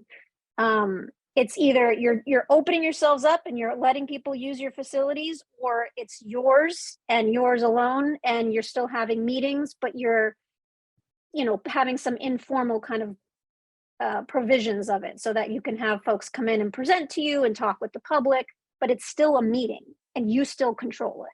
And you still control whether the meeting happens, right? Like whether you want to have it or not. So if it's a meeting, doesn't that mean we need to have a quorum that day? Well, so that's what, any one of you can, with authority from the board, participate and have, talk with others and go to things. But if it's going to be an MVD quote, if you're having it at MVD property and it's supposed to be for MVD to either educate you guys or help educate your customers or whatever it is, there should be a quorum there. And if there's a quorum, it's now officially a meeting. If there's not a quorum, you can still have it. You just can't do any business, which is fine. You probably wouldn't vote or do any business on such an occasion anyway. So if two of you wanted to go and it was just something at MVD, that you would still do an agenda, and you still let the public know what's going on. You would still do 91A because you're still kind of on MVD property and two of you were there, but you can't do any business. But I don't think you would anyway in that kind of a situation. No, I'm just surprised because you're saying that if it's a meeting, we have control over who can attend, but it's still public, right? So, I couldn't stand at the door here and tell, right, you have a green shirt, you can't come in here. You have a purple shirt, you can, right? Well, correct. So in terms of, if you like, even right now, we're having a meeting, anybody can come in. Right. They can't jump up and down and interrupt your business, Right, but the they whole can point come of. in. Mhm. Right, but the whole point of this discussion was that we want to have some control about the message that's being sent, right? And the people that do attend, right? At least we want to know about, and we want to know that we don't always all of a sudden have an army of green shirts coming in, right? When it was really supposed to be a somewhat balanced mix of green and purple shirts. It doesn't seem to really give us that control because it's still a meeting. And we can't really lock the doors to people we don't like, right? Or should we? I think you're worrying too much about this one. One thing happened like almost 2 years ago. And I think we should forget about the policy. I'm voting against it if it comes up. Because we lose too much control. And we just need to do a better job of communicating with the people that do want to come. And that probably had some positive effects for us. It actually happened more than once. We've seen change happen with regulation after Michael Reagan came here, right? It has happened before. It has happened before in other meetings. I just don't feel like this public event policy is a non-starter for me. If that means we lose all control, No, I agree. we can have. I agree. meetings I'm here. just saying that I don't think that the meeting And so really isn't any different. I don't think that we're not ourselves up to public events, which I agree. I think that's not a great idea. You don't need a policy because you still have the control. So let's talk about very vaguely and quickly this thing that happened years ago that, it came to MVD, it was presented to you, it quickly kind of ballooned and it was no longer, you guys didn't control it at all. And it was just folks talking, with one another and at you, and it became very political. Then in order to prevent that from happening in the future, there would have to be a discussion. We could have a discussion with whoever's organizing it or requested it ahead of time And they could, we could have like a use agreement that just outlines things like you understand that this is an MVD meeting and MVD is in control of the meeting. And we could go through the 91A that, it's still public and people can speak, but we will decide when the meeting begins and ends, and anybody's allowed to come in. Anybody can come in. We're not going to tell anybody they can't come in. And if you're not okay with that, applicant or whomever's requesting it, then you can't do it. You can come to our public session and do your public talk, during the public portion, but have that discussion ahead of time, because you already have that control. And you have the control to cut it off and be like, this isn't what it was supposed to be. Everybody has to leave. I mean, I realize that wouldn't make you very popular, but you have that full control. And this is a much broader and bigger thing, but one of my municipalities many years ago had a presidential candidate come. And so the way we handled that is, that was a bit different because that was a public event, but there were discussions ahead of time. Like, this is how it's going to look. This is how it's going to be structured. This is going to be the police involvement. This is going to be what you're responsible for.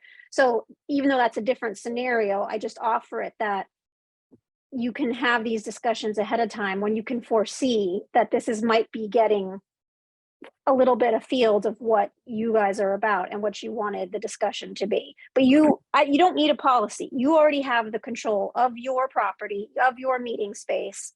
And you let people in who you want to let in. And when you're having a meeting, that means everybody. The people who are coming to you to have these discussions or these meetings, they don't get to say, well, it's just a closed session for these green shirts. They don't get to say that.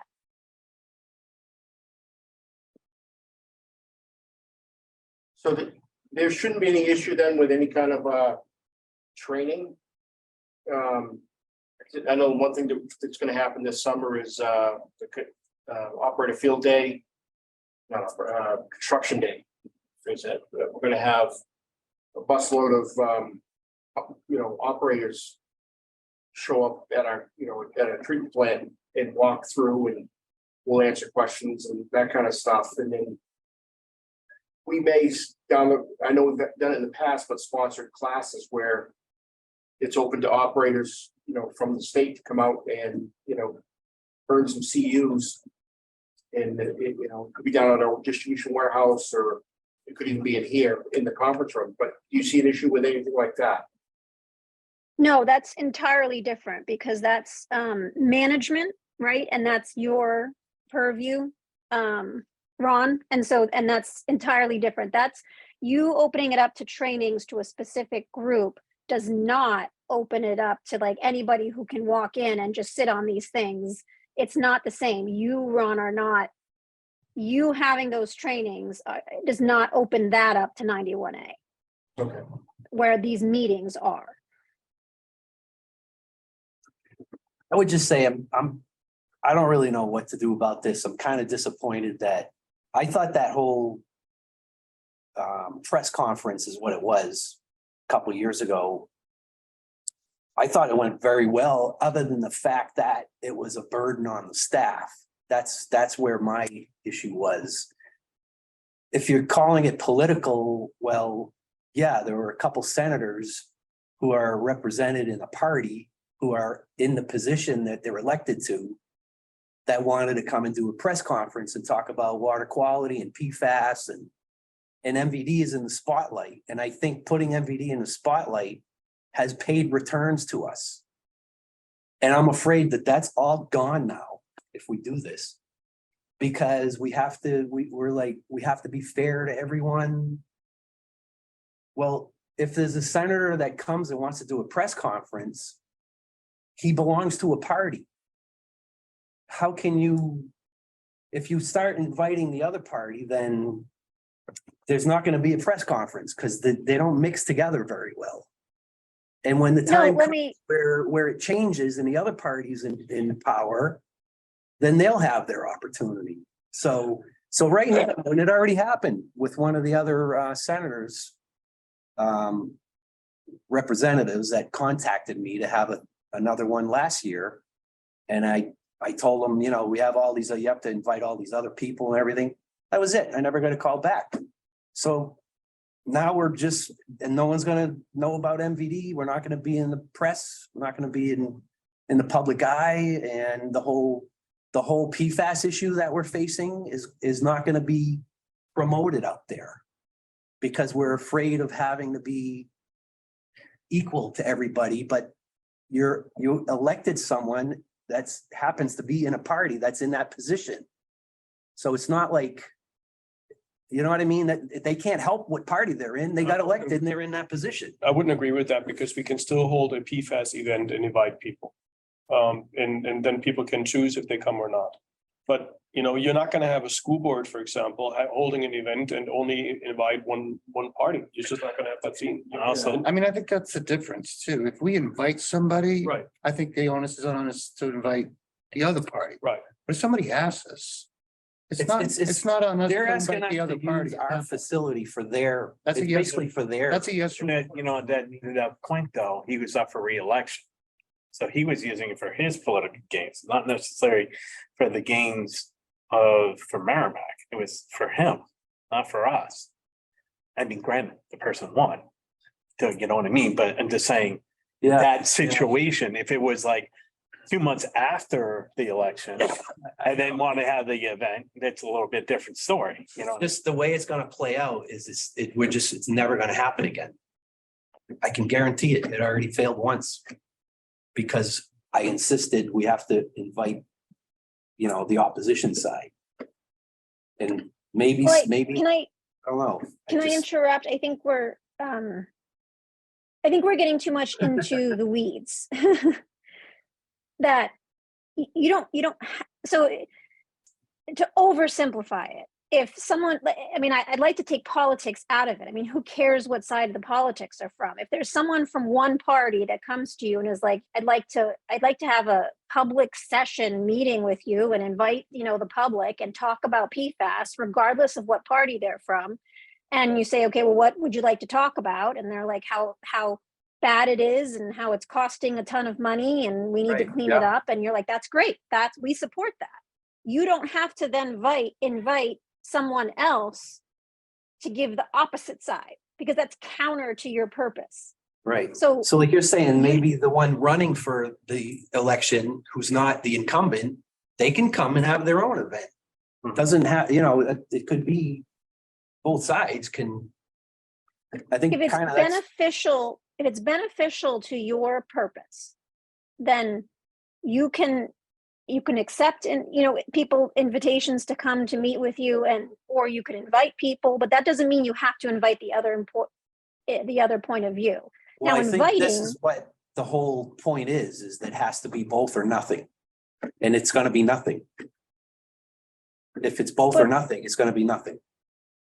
But it doesn't have to be both or nothing. I guess I don't understand. I know. So let's say that I'm from, you know, the political party of Yellow Cups, the Yellow Cup political party, right? And I want to come and talk to and I want to bring a bunch of people and yes, I'm running for office again, but I want to talk about PFAS and I want to get your take on PFAS and the problems you're facing and I want to understand it. So you do a public meeting, you have an agenda, we'll call it like a work session. Anybody can come because it's a public meeting. You don't have to then send out invitations to the Orange Cup party. They might show up and offer their point of view. But it's like, has anyone sat on a planning board or planning boards do work sessions?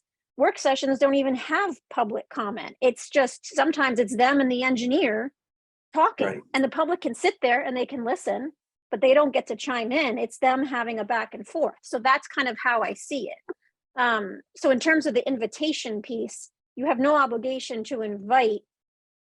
I just take the politics out of it. If it's a person or a group that is beneficial to MVD and will promote what MVD is trying to do, great. And if it's not, you don't have to invite them. You don't have to accept their request. They can show Right. up but you don't have to send out invitations. Yeah, I mean, I wouldn't want to That's the burden difference. staff with sending invitations. That's something I'd rather have. Whoever wants to have the event at our place handle all that stuff, but Question is, who determines what's beneficial? Now you're getting into a whole different discussion, which legislation has legislated better, the board can vote. right? Yeah, that's what it would be. Like, That's what I would if you say. get a request for The this board should- type of thing, the board votes about whether or not, and I would call them work sessions, because they're, you know, they're not, I don't like events because that changes the dynamic of what it is. I would call it a work session or a public meeting. And you would vote whether or not you want to accept the request or the invitation to participate. And it's a majority vote, and that's it. Mhm. All right, well, something to think of. I don't know what, where we go from here. I don't know what do you recommend from this point? Do we proceed with something in writing that has an outline, or do we just, again, it's the burden on the staff. You guys are running around crazy. Did we get reimbursed for any of the staff time or anything like that? Not that I'm aware of, but. That was the whole point.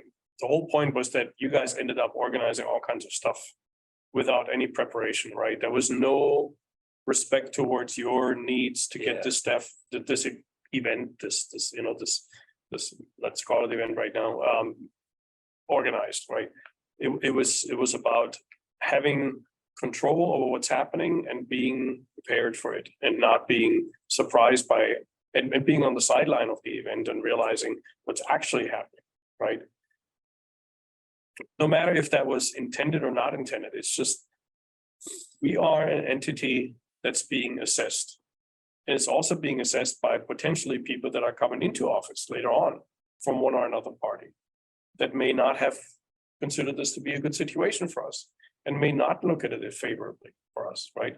And maybe the event goes south because it's unorganized and we look like fools in front of the public.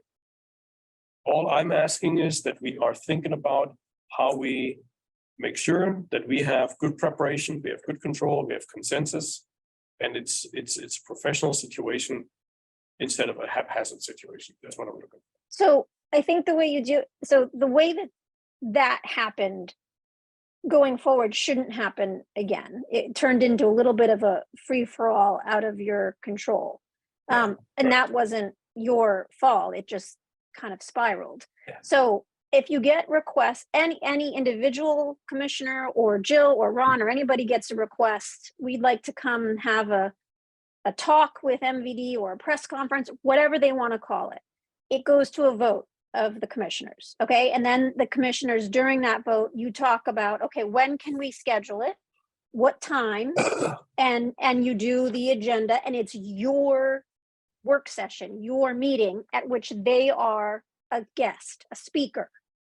And then that's how it's done. And then just like here, like you have a nice agenda with things that you control, and you're like, okay, and it ends at 8:00 is the end of it, and we're going to adjourn our meeting, and thank you for coming, and that was great information, and that's it, and everybody goes home. And that way it's not just the staff there. You'd have to be there. There'd have to be commissioners there, because that's the only way to do it. It's either your meeting or it's a public event that you have no control over. There's no real middle ground as a public entity. And so we're going to do your meeting. If instead of putting the burden on us to develop an agenda, could we also just say, you develop an agenda, we approve it? And that way we can change things if we don't like certain things.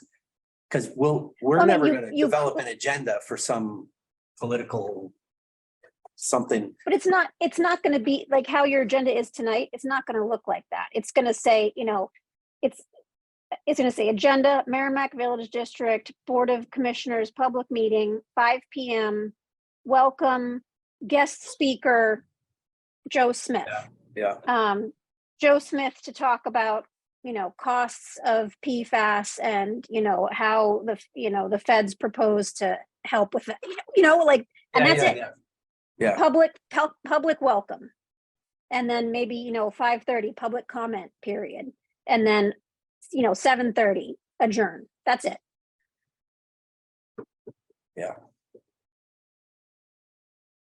All right, I would still suggest outlining what expectations we have as a district towards people that want to, attend a meeting like that. That's where I was coming from when we were saying policy, right?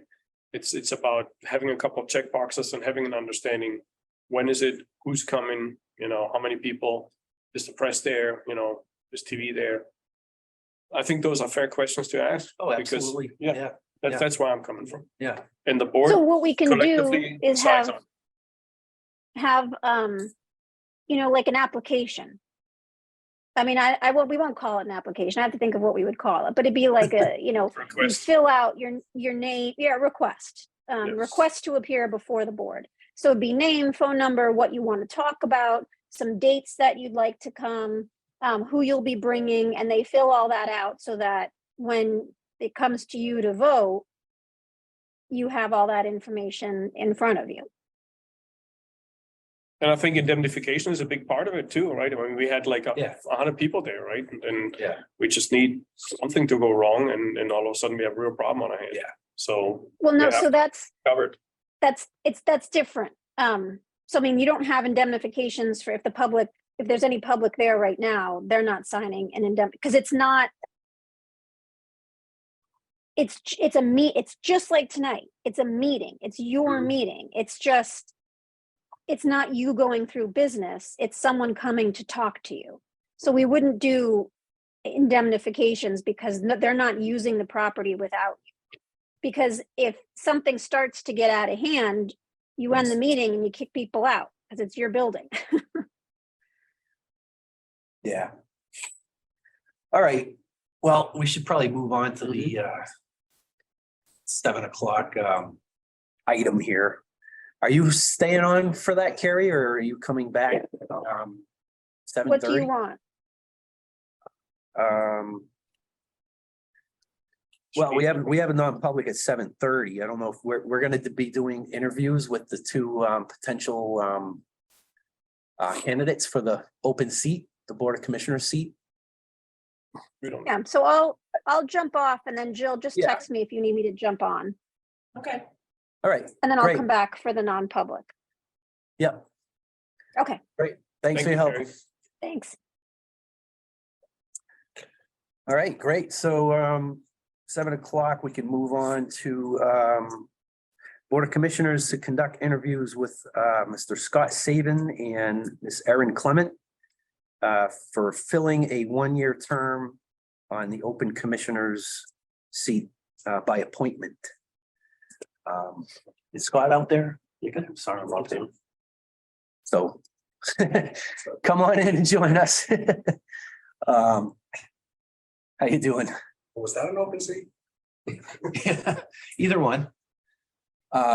So, all right, we've never done this before, or at least I haven't, so I'm not really sure how to go about this, but as you know, there is an open seat for the Board of Commissioners. I understand the two of you have expressed in consideration of wanting to be appointed to that, so we just thought it'd be a good opportunity for both of you to come here and maybe just tell us a little bit about yourself, and if the board has any questions for anybody, maybe we can go one at a time if that's the easiest way or something. That's what everybody feels. That's fine. Maybe in the old fashioned way, have ladies first, if that's all right with you, or it doesn't matter to me. She's here first. Yeah. Great. So sure. So Erin Clement, you can introduce yourself if you have a little bit of history or tell us a little bit about yourself. That'd be great. My name is Erin Clement. I am a registered voter in the town of Merrimack. Thought that was very important. That's good. That's a good I start. did vote last week. You're eligible. I'm eligible. I'm a graduate of Merrimack High School. I went to UNH for civil engineering. I currently work for Fuss & O'Neill out of Manchester, New Hampshire. I am considered a municipal engineer. I work for local cities and towns, doing things that they don't have staff to do. So right now, one of my largest projects that I've worked on for my entire career has been the pretreatment coordinator for the town of Hudson. So I run an industrial pretreatment program with about 55 industries, give and take over the years. Meeting all of the requirements because the town does not have its own wastewater plant. So we have to mirror the program that is in Nashua as part of an intermunicipal agreement. So other than that, my other big responsibility is I do plan reviews for local towns and communities. One of them happens to be Merrimack. And so I'm very familiar with site and subdivision regulations, zoning ordinance, aquifer district, the no salt rules. I do those on a weekly basis. So I'm also really familiar with the development that comes in on town. So I also have done construction administration for construction projects. Ron and I were talking about, there was one in Merrimack that I did years ago. With water main replacement, I'm not a water main expert. It's usually a part of a roadway project that we're replacing water main while we're there. So Great. We want to have Scott tell us a little bit about himself, and then maybe we can just ask questions and Sure. go ahead, Scott. Thanks for coming. I'm also a registered Merrimack voter, Good. and so I've been in Merrimack since 2006. I graduated from UNH also, but my degree was in math and computer science, so I'm an engineer, but a different type of engineer. I've been in the information security field for 18 years. We switched over to product ownership. So completely different set of experience and viewpoints to the board. My infrastructure knowledge is not that of a civil engineer. But, I've been in leadership roles for the past 10 years and really big on working with groups. I ran our policy team at my place of employment. Did that for several years. Also ran teams of consultants for information security projects to make sure that we're hitting the right things in policy, getting things rolled out, and make sure we have a secure implementation that comes out. That's my background in a nutshell. So we can go deeper on any of those if you like. Yeah, sure. So I don't know at this point if anyone has questions about anything specific. It's kind of now's the time, I guess, to ask any interview questions or be in the chair. I'll let anybody else go first if you have anything to ask anybody. I don't know if anybody wants any questions. Well, I mean, I guess I would start with you and just say, Aaron, do you, what's motivating you to want to do this? And do you understand the time commitment? And you're excited about it doing it? yeah, I mean, I have saw Don's post, and I have for 6 years I was a Girl Scout leader in town. I attended monthly leadership meetings there, and it probably took about 30 hours a week of my life. We gave it up in January, and as my husband says, I always am willing to volunteer for something. So it was just something interesting. I'm not a person who's ever run for any type of office or anything before. Not really something. I've always said I wanted to do something like zoning board. However, I'm not allowed to in the town of Merrimack because it's a conflict of interest. So when I saw Don's post about explaining the responsibilities or whatever, I messaged him and just said, hey, what does it require? So that's how I'm interested. I don't work full time. I usually work about 20 to 30 hours a week because I'm still the mom who runs all the after school activities and stuff. So, an in-person meeting once a month is a very easy commitment for me. I have lots of family in town. So, yeah. Great. Scott? So I've run for a couple different positions in town, the budget committee, school board budget committee, and the school board itself as well a couple years back. They're gonna offer my viewpoints and expertise in certain areas, different point of views for the most part from traditional people that are on those boards, and figured spoken to Wolfram and understand the time commitment here. Figured I could volunteer. we had an open position. When I, bring a different viewpoint, so. Thank you both for raising your hand. Appreciate it. Yeah, that is good. And just to expound on, I did post in a couple of forums, I think Merrimack forums, on Facebook forums, that had an open seat, and anybody eligible really just has to be a registered voter, obviously. And then after that, any business experience or engineering or management and, that type of thing. So that's kind of what I guess you responded to, just for everybody the audience to understand what that post was about. So great. Yeah, I'm glad both of you guys stepped up and glad to see you here. Any other questions from anyone else, or I don't know, any staff or? I do have a question. I'm assuming you're an MVD customer. I'm assuming you're an MVD customer, right? Oh, yes. Right. Oh, yes. Yes. So, and you've seen, I'm assuming some of the meetings and some of the, meeting minutes, and you see the posts, and, staff is maintaining the Facebook page and newsletters and so on. And you see the bills coming out. What would be, and beyond that, just if you imagine yourself sitting here, what would be initiatives and impulses that you would give this organization and this board to, to make your mark? What are things that you believe in that you would want to tackle if you were to join the board? Well, I will say, I review water bills as part of my job.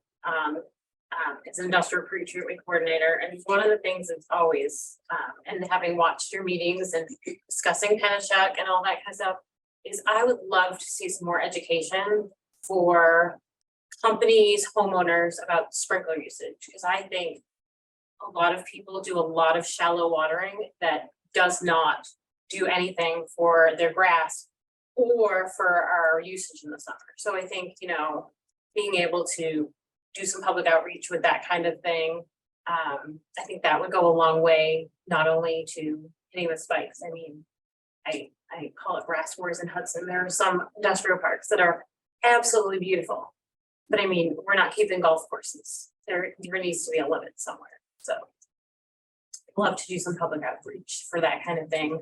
Try to make the water that people are using more effective for them, and not have issues, with such spiking in the summer. Scott? I water deeply. I do too. Know much, yeah. No, there was a couple pain points for me last year when I got that bill. It was, the separation afterwards. I had to make a phone call here to understand how it all worked, and whoever I don't know if it was Joe or somebody else that I talked to was very helpful in explaining how that all went. But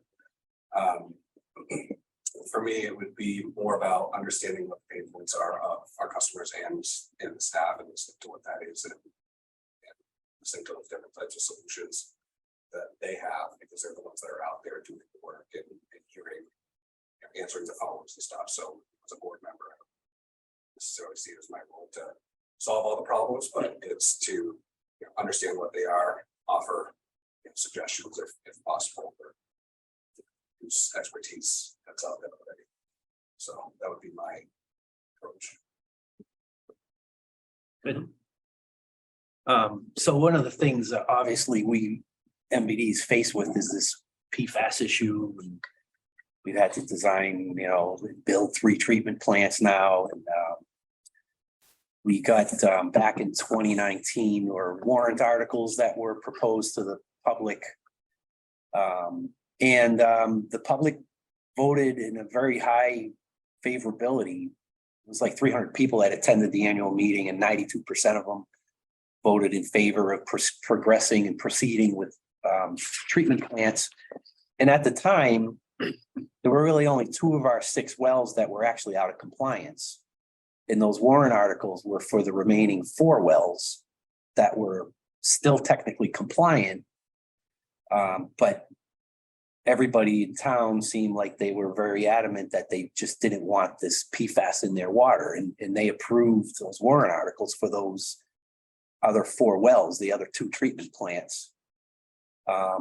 And, you know, one of the things that was represented to them as a goal in the treatment was to try to treat all of our water as best we can to non-detect of all PFAS. Now that includes not only the regulated compounds, but basically all the compounds that are detected. And quite frankly, there's more compounds detected that are not regulated than that are. Really, PFOA is the only one PFAS compound that is violated in our raw well water. But we as a board, and you know, we've been kind of struggling with this. We talked about it earlier tonight. It was a media change out policy, and kind of trying to be true to that goal of non-detect PFAS in our water. We're developing a policy that kind of, it's sort of a compromise where the more we have to change out our media, the more costly it is, right? But at the same time, we want to budget for something that's reasonable, you know, so the policy is that we're going to change our media out as soon as we detect PFAS breaking through the lead vessel, or we're going to wait 8 months. So even if we do detect it early, we're still going to wait the 8 months because that's kind of what we budgeted for. So it's sort of a compromise. I don't know if you were aware of all of that before, but just from what I just described, is that something that seems reasonable approach to you, since it was represented that way to the customers, and that's what was the fundamental background of those warrant articles that were approved, 92% in favor? You know, I guess, you know, thinking about it, I don't know if you have any opinion on that, or how you feel about that. Is that something that you think seems like a good compromise, or is it something you think is maybe one way or the other, like a little bit overburdensome one way or the other? I don't know if you have an opinion on it, or if you even know. I have followed it for a long time. Follow even what I was asking, I'm sorry.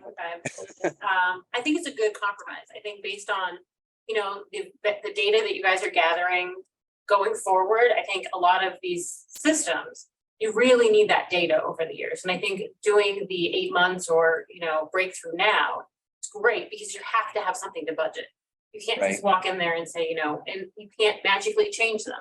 So you guys were talking about earlier, it's not a, you know, 10-day turnaround to when you have a breakthrough to get the truck in there and get everything changed. It just doesn't work like that. Yeah. I think it's a really good compromise for now. Do I think, you know, in 2 years from now, it might be the same? No, because, you know, the more data you collect over the longer period of time, I think then you're going to fall into a better rhythm and be more confident in your timetable. Or when you go to budget next year, say, okay, you know, we need to tweak this a little. Is these wells, we couldn't really make the 8 months. We really need to change these ones more. These ones, you know, we got 10 or 12 months out of those. So, you know, and I think that's just something that's going to take more time and more experience as the treatment systems come online. But again, you have to budget for something. Right. So I think it's a reasonable estimate going forward. Thanks. Good. Yeah, I would say, I mean, you're running a business, so you have to compromise. You have to understand what it looks like. And as she mentioned, right, that was my thought exactly, is you have to get those data points so that you can eventually get better at predicting at when are those intervals going to be, what's the time usage, and see all that information. I'm sure there's information out there from other districts that have done something similar where you're getting your info from, and then just see how you compare. Yeah. So. Yeah, it's a tough balancing act because, you know, on one hand, you're going beyond the regulations, but on the other hand, that's what the people kind of voted for, that was represented to them. So there's kind of two sides of the spectrum, and trying to balance those is a little challenging. So, yeah, I was kind of just seeing if you had a major maybe disagreement with one way or the other, how we're approaching it, and offer any kind of suggestions on an alternative. But, you know, if there's no opposition or anything to it, it's kind of what I was trying to feel out the, you know, your perspectives on that. So yeah, I mean, without having all of the data points in front of me, right, I can't really Yeah, give you all that, but that's what I'd be looking for, like what makes the most sense. yep. Basically assessing the data and making decisions on the information that's in front of you at the time. Phone decision. Yep, yep. All right, good. I have a quick question. When you. Yeah. Say, yeah, right. Yeah, that's great. So you As long as you're my- looking at the board and you're looking at staff, right? You look at management and staff. How would you distinguish between the two? What role do you see the board to take and what role staff to take? Right, so I think I kind of mentioned it, touched on my intro, but I look at the board as more of an oversight and almost a governance type check for the staff. They're the experts, they're out there, they're the day-to-day, they're the how, staff is the board, the why, some of the what, and the staff takes care of the how. Mhm. They're the experts, so we handle it from a product perspective, my day job. Mhm. I have a team of engineers, I don't tell them how to do things. That's their job to know how to do it, so like micromanagement person, so that's probably the main difference. Mhm. That's how I see it. Between the two? Okay, thank you. Erin? Yeah, I would agree with a lot of what he said. It's very much, you're making the big decisions and, the policies and that kind of stuff, and then they have to implement it. So, I mean, it has to be a go back and forth, because if you can write all the policies you want, but if they can't implement it, it doesn't do them any good.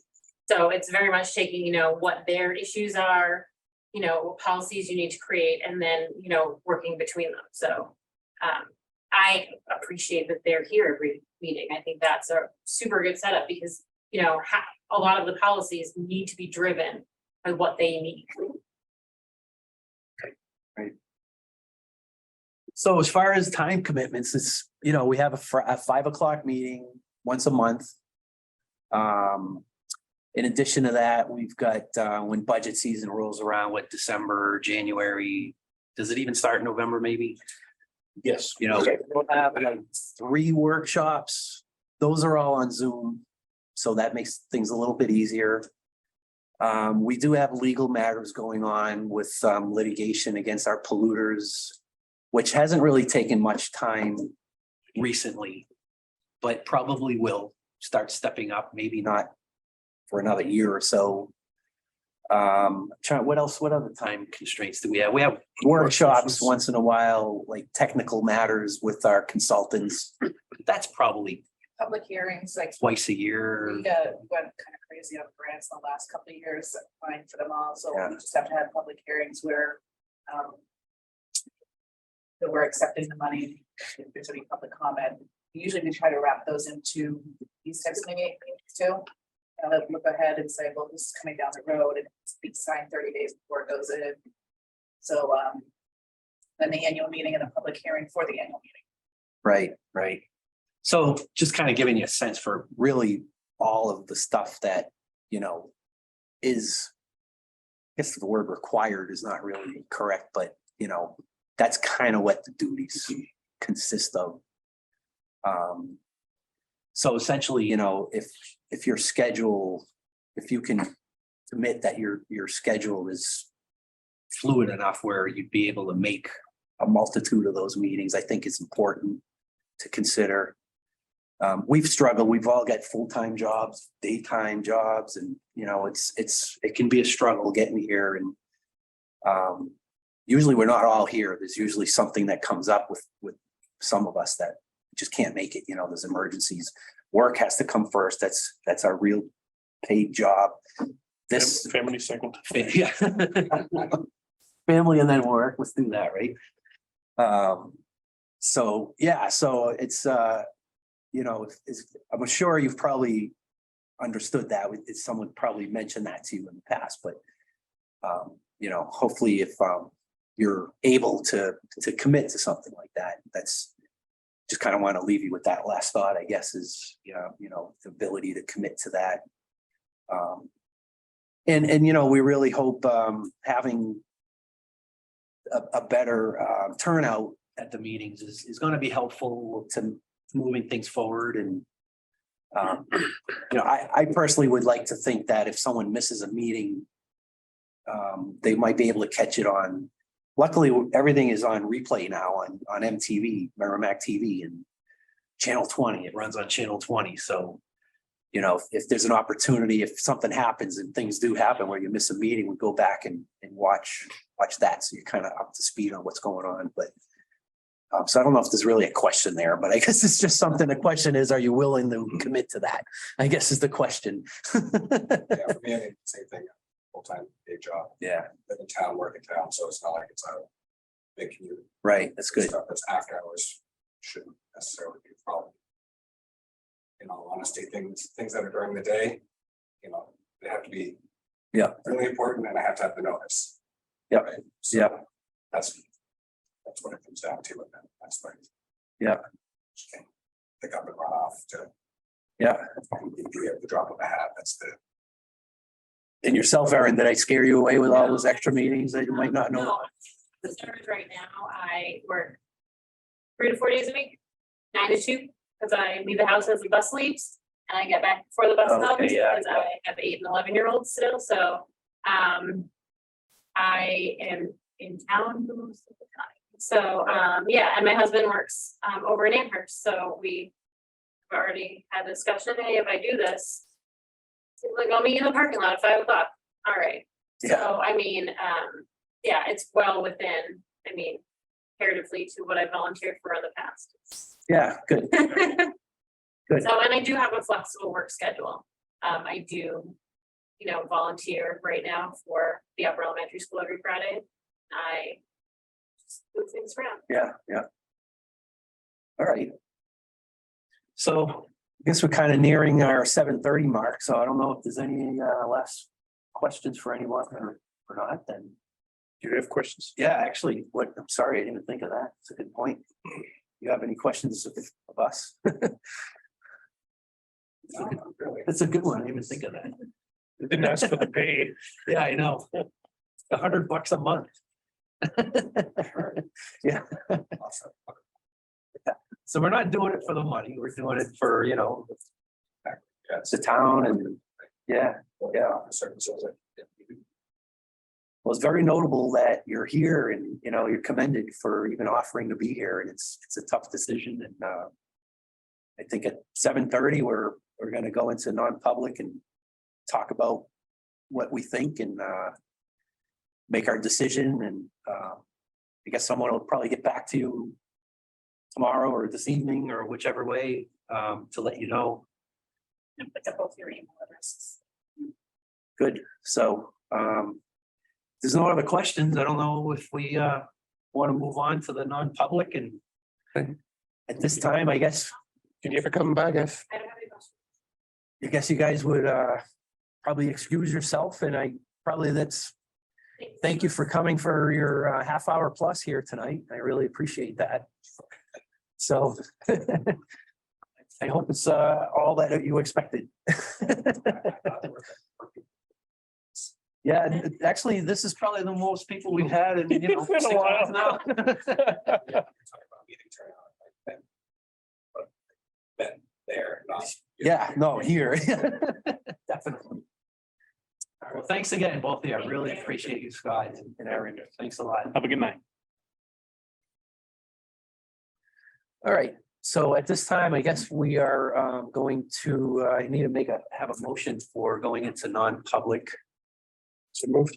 And I think that's, do you have the RSAs in front of us? Yeah, we have it right over here. So you want to read that technically for the record, I guess. Sure.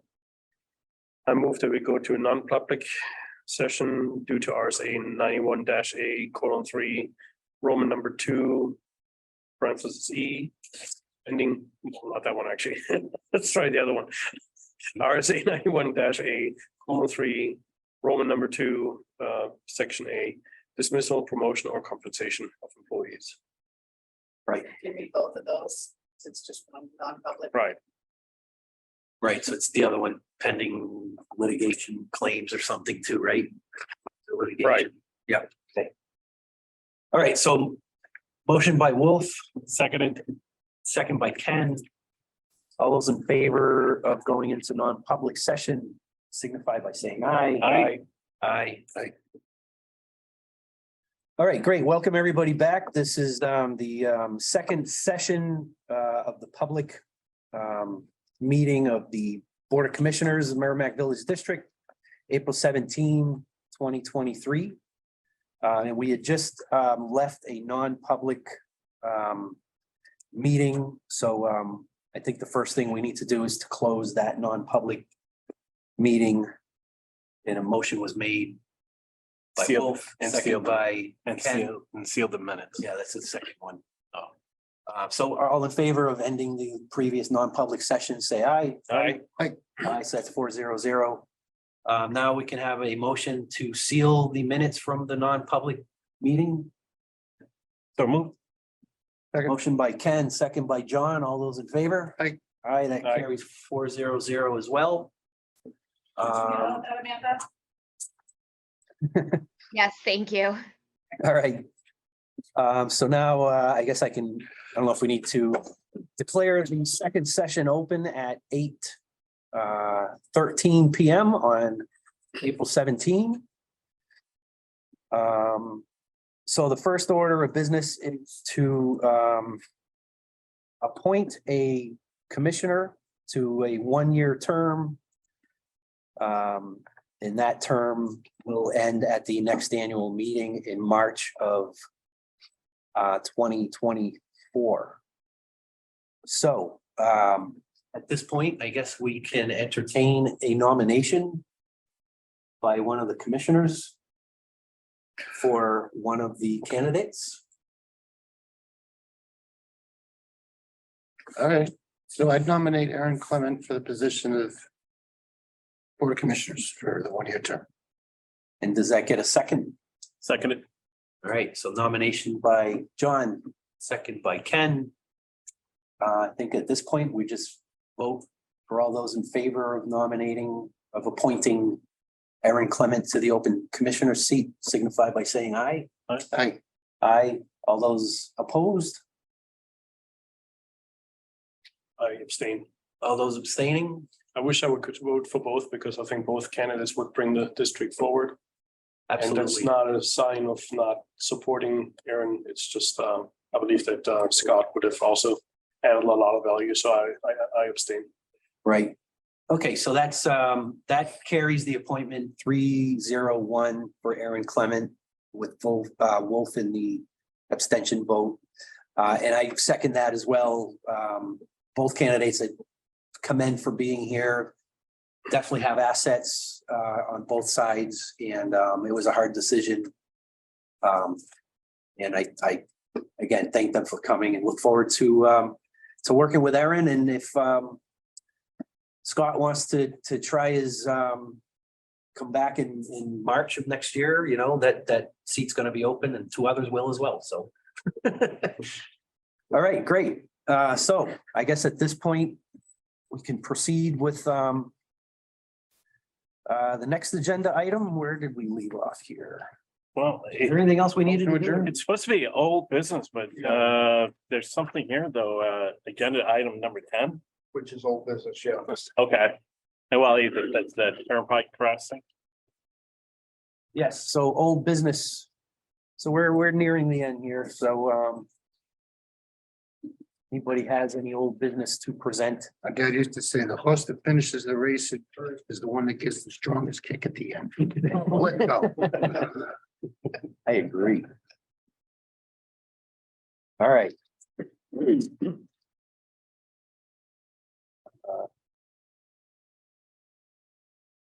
I don't think I have any old business. Anybody have any old business? There was in your packet, there should be a contract that I was gonna bring up under item Yes, 10, old business. okay. So this is, it's a widening project that's been going on for a while. We met, Underwood was working on this with us. It's the Everett Turnpike. The Everett Turnpike, it was some sleeves that go under. One of them is Slow Lane. It's a 16-inch water main. It goes under the highway. And the other was Harris and Westmont. It was the other side. That's a 12-inch main. We're looking at in the area of Priscilla widening the highway. There's supposed to be a sleeve. We're looking at worst case scenario on this was if we had to relocate the main.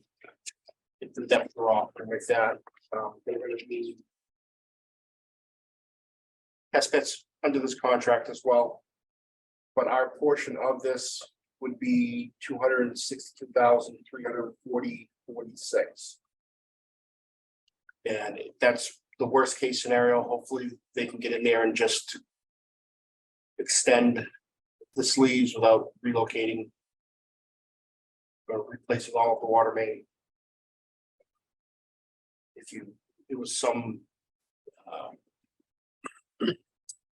credit in there for the trenching and backfill.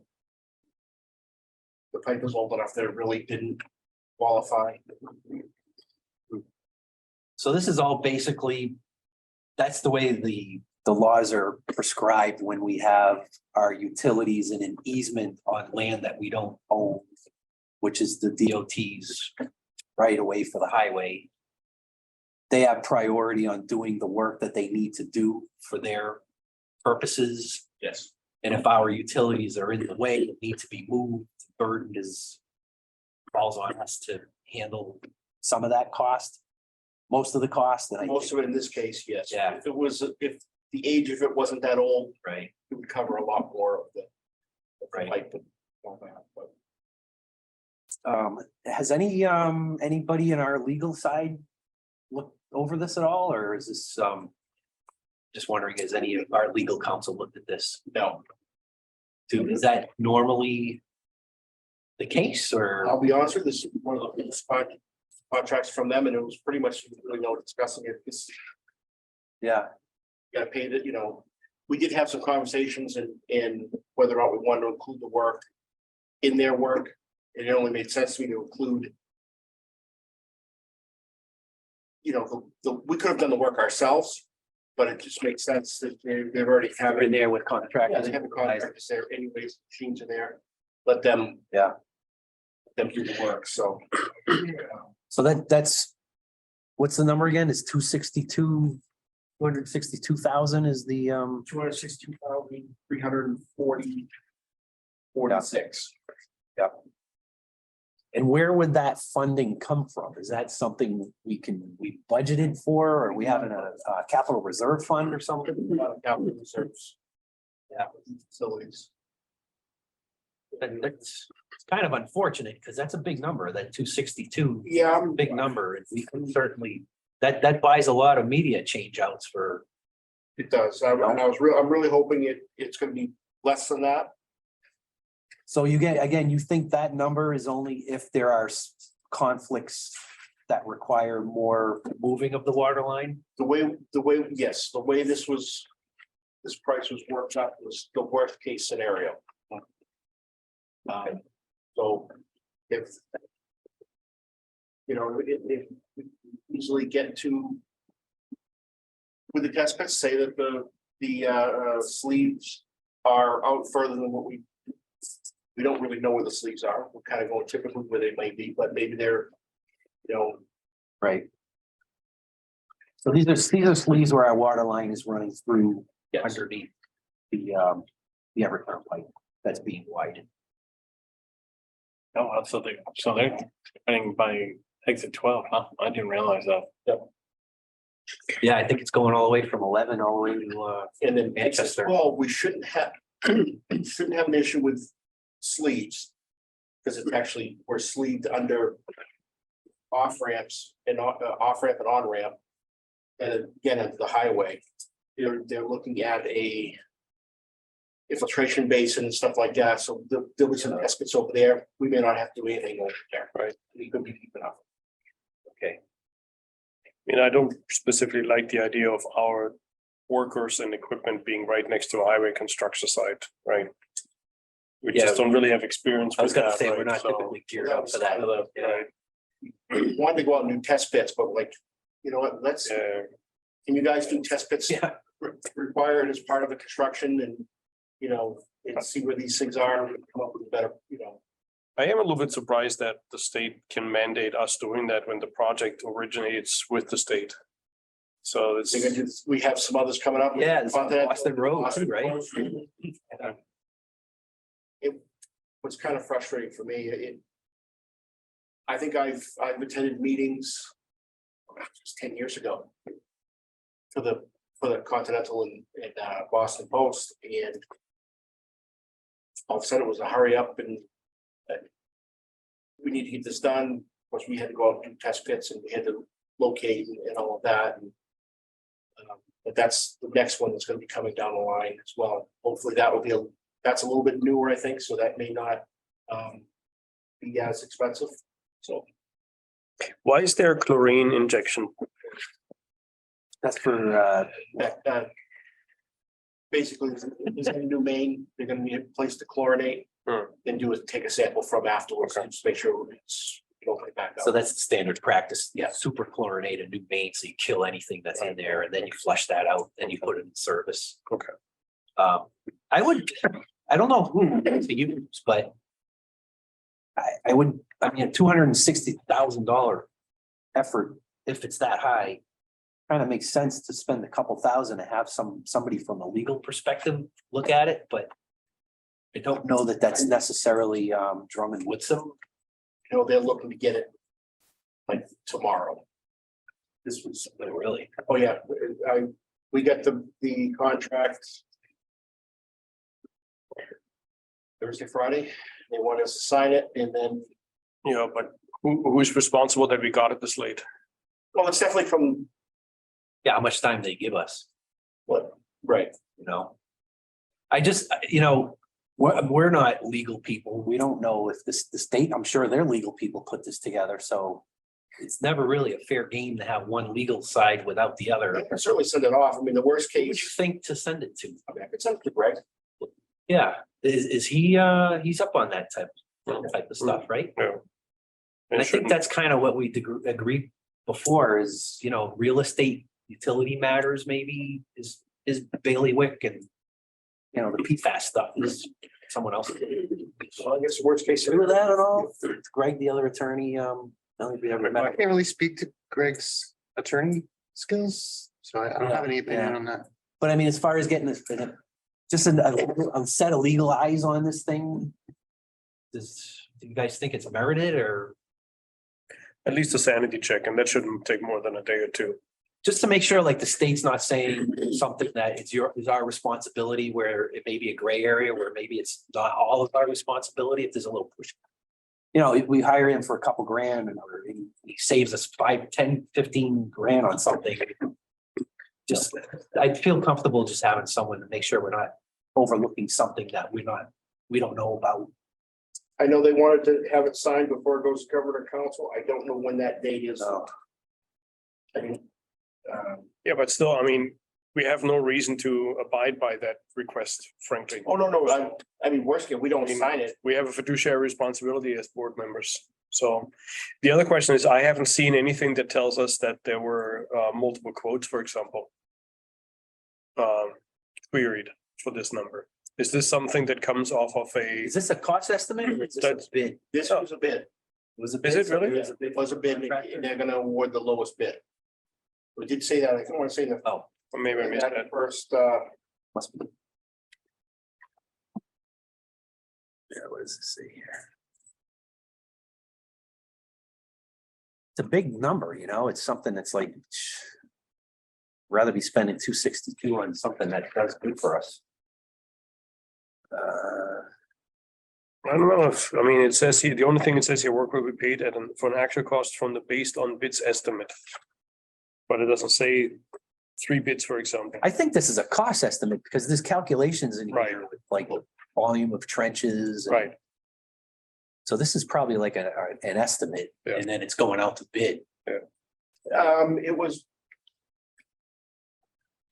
it was bids for project received March 3rd. Construction is to start after award. It was off a bid. Okay, so it was, because that would have been, I thought it was in here, but it might have been on, I have a set of plans they want me to look over to you as well. And it may have been on that cover letter. okay. as well. I didn't see anything in here that said it was based on a bid necessarily. So on a positive note, am I to assume that the state is then gonna take over the warranty and the liability for that section? If they contract it out for us? That's a good question, but I bet you the answer is no. You would think, right? Yeah, you know, I'd have to ask, I don't know on that. We should do a sanity check on this. Oh, it does say project agreement estimate based on bids. It does have the numbers in here. Yeah, but you don't even know who bid. I don't know. Who the bidder Yeah, were, I don't know. bidders were. And again, I don't know if it was on that one or if it's on the other piece I had, but it said it was off the lowest bid. All right, so if we send this out to get reviewed, then that means we can't approve this for another month till next meeting, right? But do we need the approval or you just need? Are you asking for our approval? Well, I'm asking for approval because it's coming out of capital reserve. Right. Oh, okay. I guess worst case scenario, we're in here, it said if we do not sign, we're gonna get billed. They're gonna go ahead and do the work anyways. We're gonna get billed for it at the end. Okay. How about this? What if we vote to approve this tonight pending Legal review. Legal legal review. review? And if there's a showstopper that is identified, then we'll reconvene, but if there appears everything seems to be in order. And maybe in part of our motion is we also give leeway for Attorney Michaels to pursue questions with the state if it warrants for clarification. There may be legal people on their end that may need to answer questions that he may come up with possibly. Okay. Does that make sense to everyone, I think? I mean, Yes. all right, It goes back as it's a standard right. contract and it's So I move we approve the contract pending any significant issues after they do a legal review by Greg Michael. Okay, Seconded. that sounds good. Do we have to say where the funds are coming from? I mean, we're An gonna account? come out of capital reserves, put in facilities, but that could be a vote another day. All right, so it doesn't, we don't have to get specific with that right away. If we have to, Well, let's throw it in there and if it has to change, we'll change. All right, so equipment and facilities, capital reserves. yes. All right, motion by John, second by Ken. All those in favor signify by saying aye. Aye. Aye. All right, 400 on that one. The other item I had was in the budget, the new budget we were talked about, or we had some new trucks in there. We actually had a couple need to replace two. One of the trucks we replacing three, let me rephrase that. One of the trucks we're gonna replace next year, or not next year, July. Just went on us as well. We went off of the state bid was awarded to Dodge and a Ford. The Fords were coming in at 220,000. And the Rams were coming in at 45,081. We actually sent a bid request out to a Chevy dealer. And they came back at 44,988. So they actually beat the state bid. They actually have two in the lot.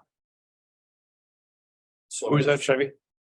that The Chevy, the Chevy is, Yeah. are those half ton or 3/4 ton? Three-quarter. They are. Yeah. That's pretty decent price then. Yeah, and we're specing, these are regular cab, 8-foot bed. We gotta get away from the 6-foot beds because of our renters are way too long for them, everything hangs up the back, so.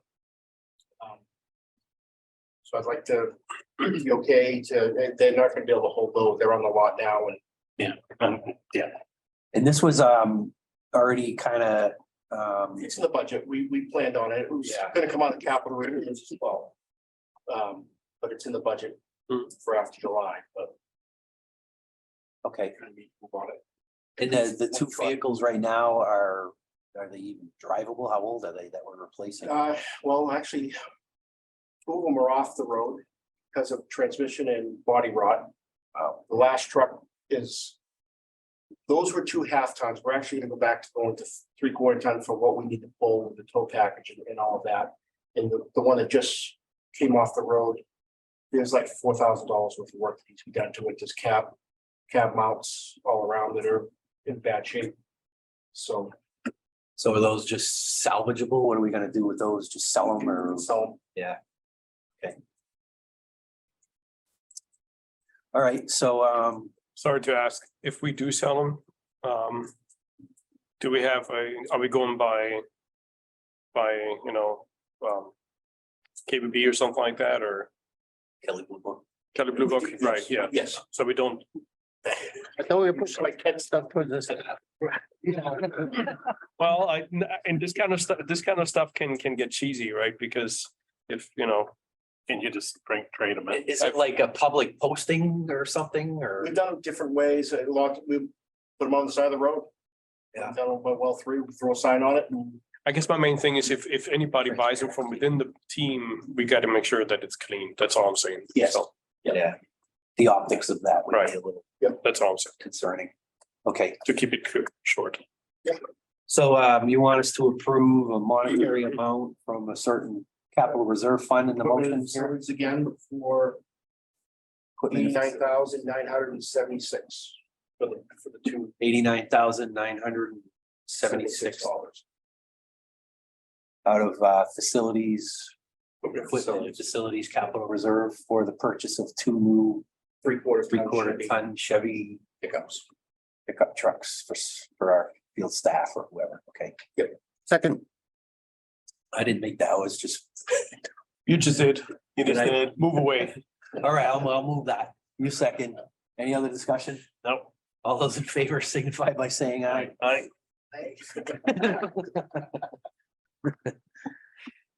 All right. So that was old business or that was new business? I have it old/new, so whatever you wanna. Okay, well. Anybody else have any old business? nope, All right, moving on to new business, anybody? nope. I just want to mention something that I think it might be time and to adjust the irrigation ban triggers in the bylaw. What we actually put in place doesn't really match what we never follow like the levels that we have, because it's like this weird like Monday, Wednesday, Friday thing. I think what we ended up doing is we got the first level is the 5 to 8 AM and 5 to 8 PM. The next level is just the 5 to 8 AM, and then after that, it's just the outright ban. So I was thinking maybe we should put that in place. Isn't it odd and even first? Then, It's that with odd and even, but odd and even's not even considered, it's a standard, right? It's not even a, What's a bylaw? right, but it's not like a restriction It's not when, for drought conditions. right, that's what I'm saying. And that was based off the state. We created a policy. It was, right. Yes. Which I don't think anyone would really follow. Anyways, I didn't want to mention the details of it. I just wanted to put that out there that I think it's probably a good idea that We wanna bring it up at another meeting. and- I do. And I can put the policy in the packet and we can. maybe make that an action item, Amanda, if you're still with us listening, which I'm Yeah. sure you are. Yeah, no, absolutely. Just talk about revising the irrigation ban bylaws, Trigger levels. trigger levels and bylaws. It might have to. Bylaw will have to come at the. at our Yeah, it annual might, meeting. it might need that then. So we can talk about what we might want to change at the bylaw, but in hindsight, probably should have took this up 2 months ago, so we could have put it in the Yep. annual meeting, but all right, that was all I had. So if nobody else has new business. Superintendent report? Just a couple things. Governor and council have approved the lead service line inventory grant for 50,000. We've spent at this time 18,000. It can't go to the grant, but we actually have 2 more years of 16,600 each year, and it'll also cover anything else that we, if we have to do any kind of excavation for lead, if there's a lead service out there or something. So we're approved on that. CCR Zoom conference report is complete. on our website, and we're gonna postcards or notification like we've done in the past, are gonna be going out soon. Those postcards are also gonna try to let them know monthly billing is coming as well. There's a QR code for the report in CCR. It's on one poster. Good, sounds good. And the postcards, I always forget how that works with tenants. Who's getting the postcard in case of a tenant? Goes to all mailing addresses, so. Goes to all mailing address. So it's not just the landlord that receives that postcard, it's the tenant as well. It's Okay. not just customer mailing Right. addresses. It'll- it's townwide. Oh, is it just customer? Yeah, I put it out of the database and sent it over to Frank. Yeah, Which we means- did do it that We way did it before. before. Okay. It was like it's money out there. Yeah, you're gonna. Which means it's the definitely- landlord that gets it, not the tenant. No, because we do supply tenants bills as well, if they, You got a tenant copy. And the tenant is our customer, not the landlord. They both, we got it. Depends on how the rent agreement is, their response for the utilities. So like a multi-unit building that doesn't have individual customers, it's only gonna get one card, right? Condo associations go to the management company and the management company go over to it. Maybe. Hopefully. Okay. All right, any other questions? We can move on. Questions from the press and public? We don't, can we check, see if anybody else is on the line? There's nobody. Just, all right. All right, not seeing anyone, then, I guess we can, the next meeting is gonna be May 15th, 2023. And with that, I'll entertain a motion to adjourn. So moved. Seconded. Too long, man. Oh, sorry. Motion by Ken, second by Wolf. All those in favor of adjourning, signify by saying Aye. aye. Aye, that's 400. Thanks, everybody. We'll see you next month.